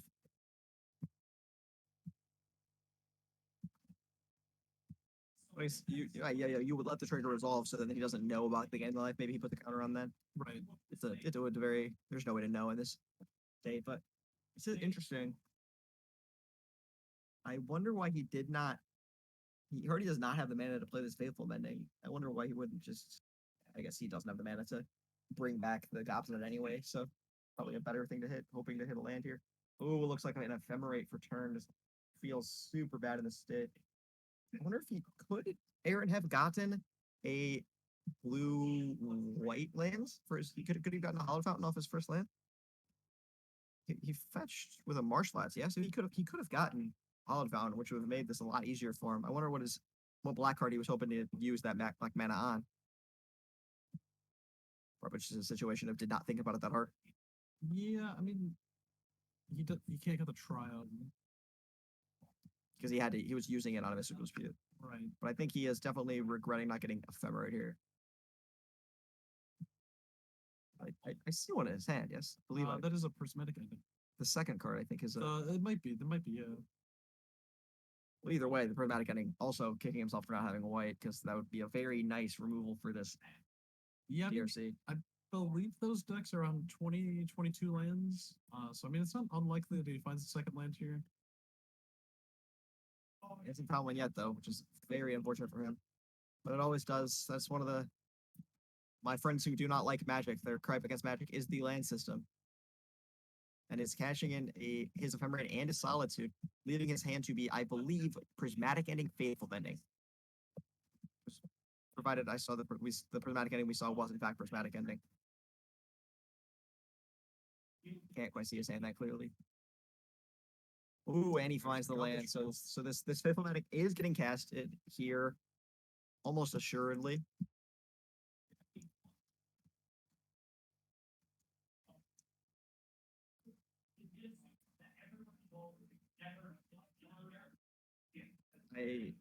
Silent Wyvern, I'm glad you're enjoying highlighting your messages. That's all I have to say about that. Some channel points well spent. Very well spent.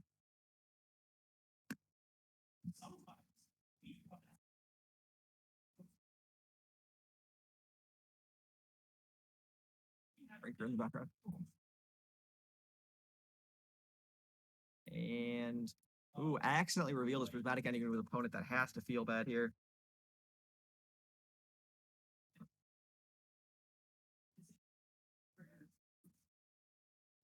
Could be relevant information for Eric, provided Eric saw it, but I feel like if the stream saw it, Eric probably also saw it. Did hit the land to flash back the Faithful Mending. Faithful Mending. Save him a little bit of life. Yeah, you're getting that. I mean, gaining 3 is not nothing, especially if fetching is going to put him to very nearly to lethal from this incoming Death Shadow that will be joining us shortly. He's being above like 15, 16 life means yes, it's going to be quite a few attacks.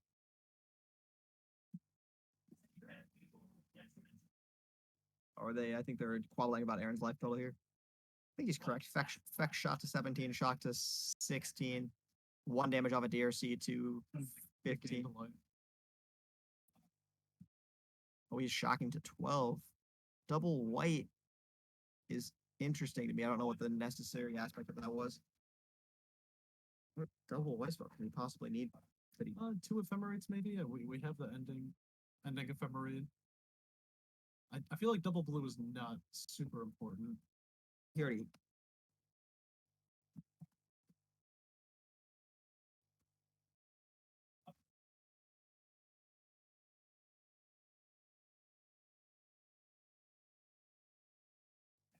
I think he has 5, or is he 1 short? It looks like we get to keep the cards. Yeah, 2 mana draw 2. Very good, very good. So I'm gonna draw 2 on the main phase as well. Could have done it instant speed. Chose to do it early for some reason. I presume this is a dash. Oh no, that's it looks like normal cast that's gonna get hit by the ending. I guess Eric is doing him the solid of pretending he didn't know it was there. My presumption. Maybe, yeah. I mean, it lets Eric hold up a counterspell as well. If Aaron had Fatal Push or something.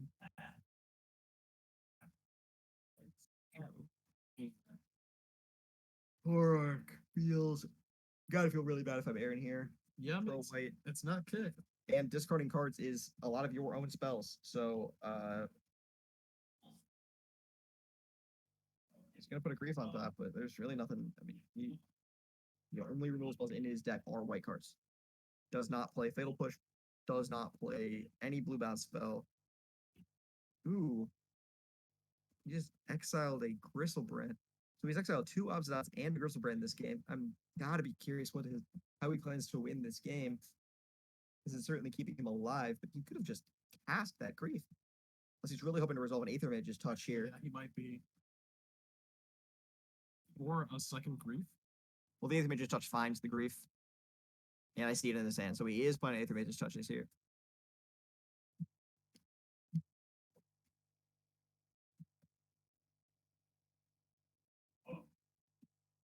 I bet he was really wishing he could have had something a little more impactful there.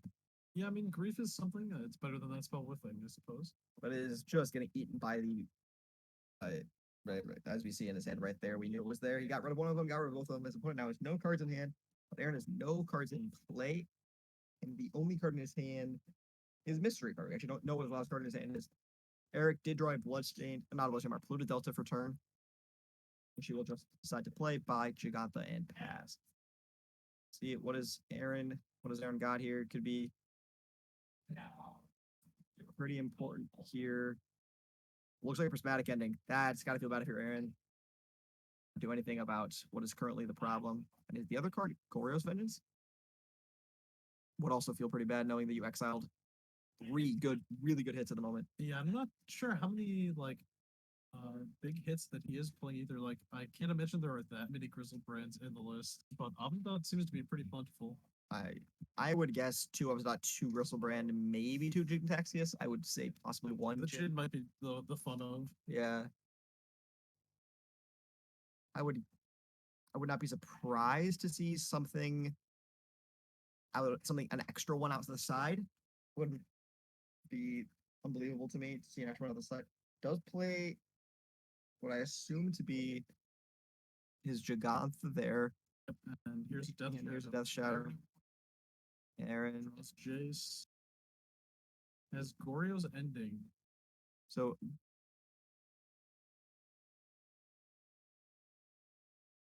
Yep. Checks the graveyard and it's going to concede, and we'll move on to game number 3. yeah, he couldn't quite. Yeah, the protection white really couldn't get around there. Just thinking he could play. He had 5 lands. He could play Jace minus target, ephemerate, Goryo's Vengeance, up Solitude, use the Solitude and the ephemerate to get both of the non-pro white creatures. But the Jace is now a planeswalker and cannot block. Right. So yeah, little tricky situation there for Aaron. Just facing down a little too much damage a little too quickly, and then Turok also proving to be very good pro white. Yeah, very powerful. I wonder if Aaron has any sideboard cards to deal with pro white. I mean, he could have Archons, so maybe that would make him sacrifice it. Well, it's true. Only if it's the only one. I mean, in that board state, it would have been good, but generally, I'm not sure if that is worth it. I think if he wanted to play Archons, he would just be playing the standard Spike, Ephemerate, Reanimator list. Can't imagine you are going to choose to play a worse reanimation spell for better targets and not put the bad target in your sideboard. Yeah, probably not. Perhaps, though. Let's see. Not sure. Eric seems to be not sideboarding here between games 2 and 3, but Aaron clearly has a different plan games 2 and 3, or maybe is now needing to find a way to get rid of Turok after realizing that he has no way of beating that unremovable 2/1. It looks like we might be taking out Aether Mage's Touch. I think that's what we're seeing here. That's wild. Or maybe we're putting them back in, actually. Yeah, I think they're going back in the deck. Some number of them. Maybe it's just a lot better on the play. I mean, it would make sense. It's a 4-mana spell. That does track.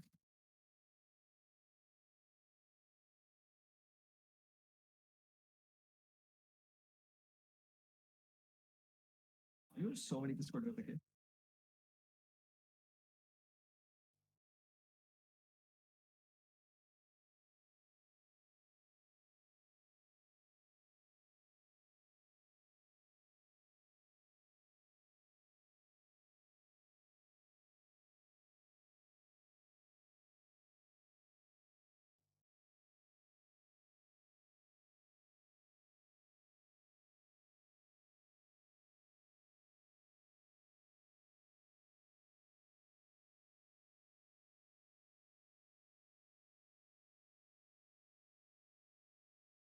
Getting into this game 3, Aaron on the play. We'll just see. I think Aaron has the better ceiling, right? His deck certainly can do the more powerful thing very quickly very early on in the game, but he has to draw into those cards, and Eric is much more consistent. Definitely the control slow, grindy deck in this scenario. We just have to see if Eric can outgrind or if Aaron just has the, Gristlebrand's. Yeah, I mean, he could have an early combo turn, but I think the fact that Eric just has Thoughtseize is usually gonna stop that from happening. But usually, but this is a good variance, and he might not draw it. But I don't think Aaron is on anything like Force of Negation, so nothing to stop that. Yeah, usually, but I can't imagine he can afford the card disadvantage of playing Force of Negation when he is already playing. He was already presumably playing a full 4 Grief and Solitude. And Solitudes, yeah. Yeah, I think it's mostly a white-black deck too, splashing bits of blue in there. Yeah, because he's not playing the I know Spike plays Force Negation, but he also is playing full 4 Mull Drifters in his deck, which makes it a lot easier to get out. Yeah, Ephemerating a Mull Drifter is pretty nice. Yeah. A lot of card draw.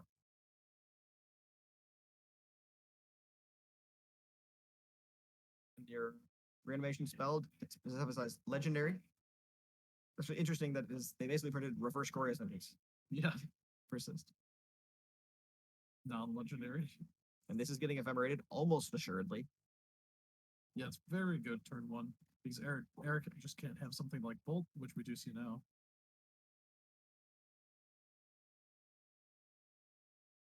And yep, there's the ephemerate. So we're gonna see Bolt and Spell Pierce out of Eric's hand here. Looking like the hand after that is a Ragavan, a land, and I just did not quite have time to look at the other ones.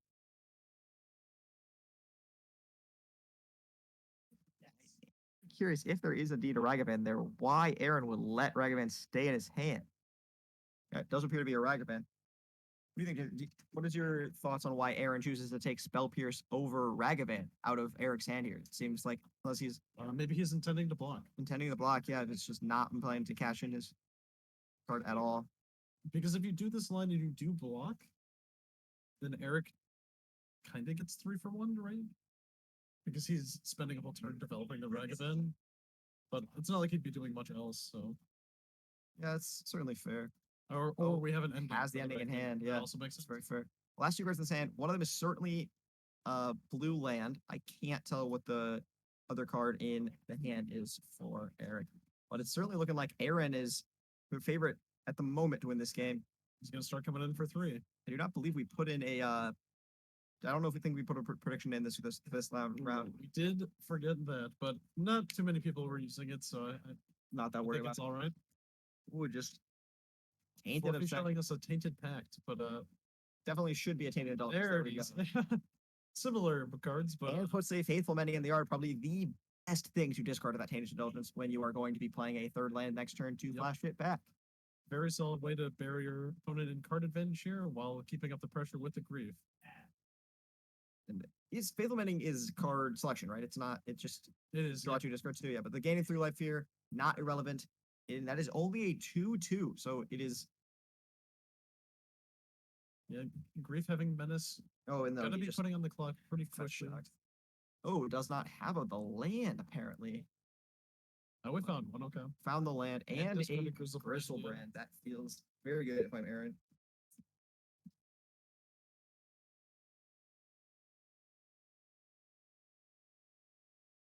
What else we have going for us on Aaron's side of the field here? Looks like Eric simply plays land number 4. Looking a little bit flooded on that side of the battlefield over here. Not sure that buys Giganta. Yeah, taking a turn off. I think I see a Glorious Vengeance, so we are almost certainly out. This is Fluster or Bust. Yeah, Aaron's gonna take this match in 3 and take down the local tonight, going 4-0 with Esper Glorious Vengeance. I'm gonna go see if Aaron wants to talk real quick. Just talk about the deck. Why? I'm assuming that he built it. I don't think I've ever seen this list, but maybe it could be online. I want to hear his thoughts on it.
Cool. We got Aaron back here in the booth to do a little interview to talk about the very cool Esper Gorios deck he 4-0'd today's local with today. How do you feel the deck is? Like, what made you choose to play it tonight? Is it your own brew? Where do you find the list? Or something like that?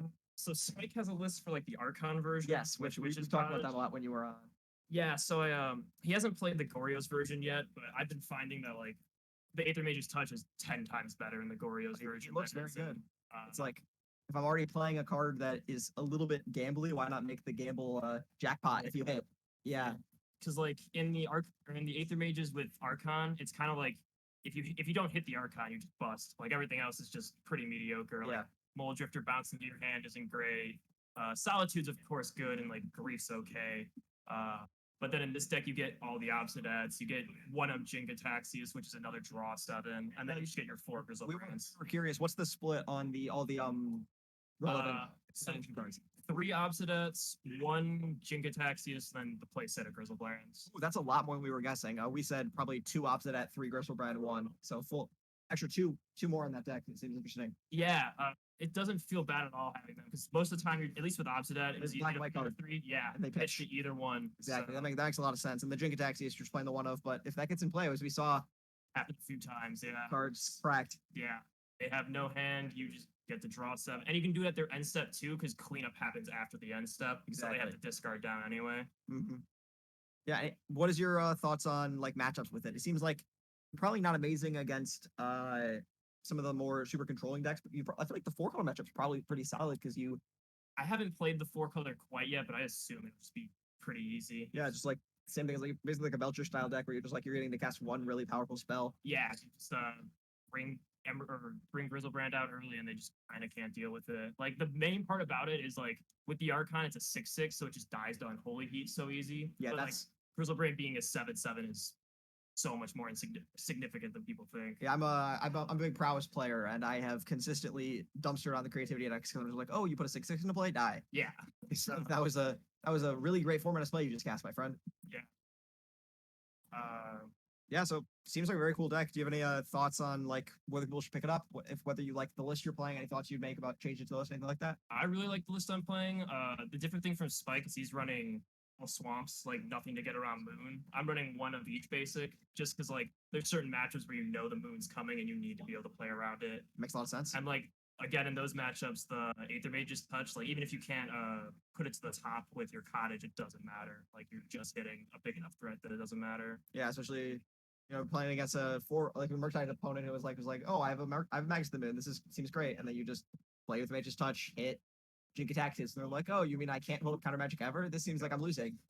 Yeah, board is the only thing I think I have to work on still. It's a 4 ending, double Thoughtseize, triple Voidwalker, triple Teferi.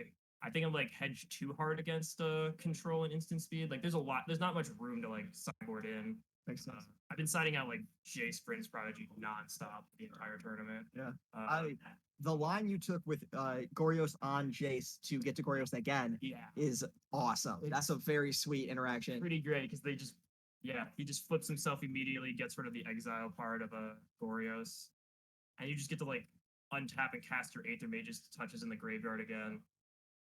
Exactly. Just basically you get to put the flip Jace into play for no downside. Yeah, It's just like you get a Snapcaster effect whenever you want during your next turn. exactly. Seems very powerful. Yeah, he's great in the matchups where they're like non-interactive because you just want the looter and like gaining the bonus effects. But every interactive matchup, I'm just like, Also I'm seems, not playing him unless it's on 3 to keep up an ephemerate. and also especially the one match you played against Living, I don't think you can lose that matchup. Oh no, that matchup's free. Like, I mean, unless they have the nut draw, like if they got like double endurance plus extra. Yeah. But at any time, I can just Very Glorious out and draw 7. Yeah, I'm a big food enjoyer, so I've played my fair share of Spike decks. Yeah. So glad to see you doing well with it. Really sweet 4-0, and yeah, hope to see you playing it again. Seems like a very fun deck. Sure, definitely will be.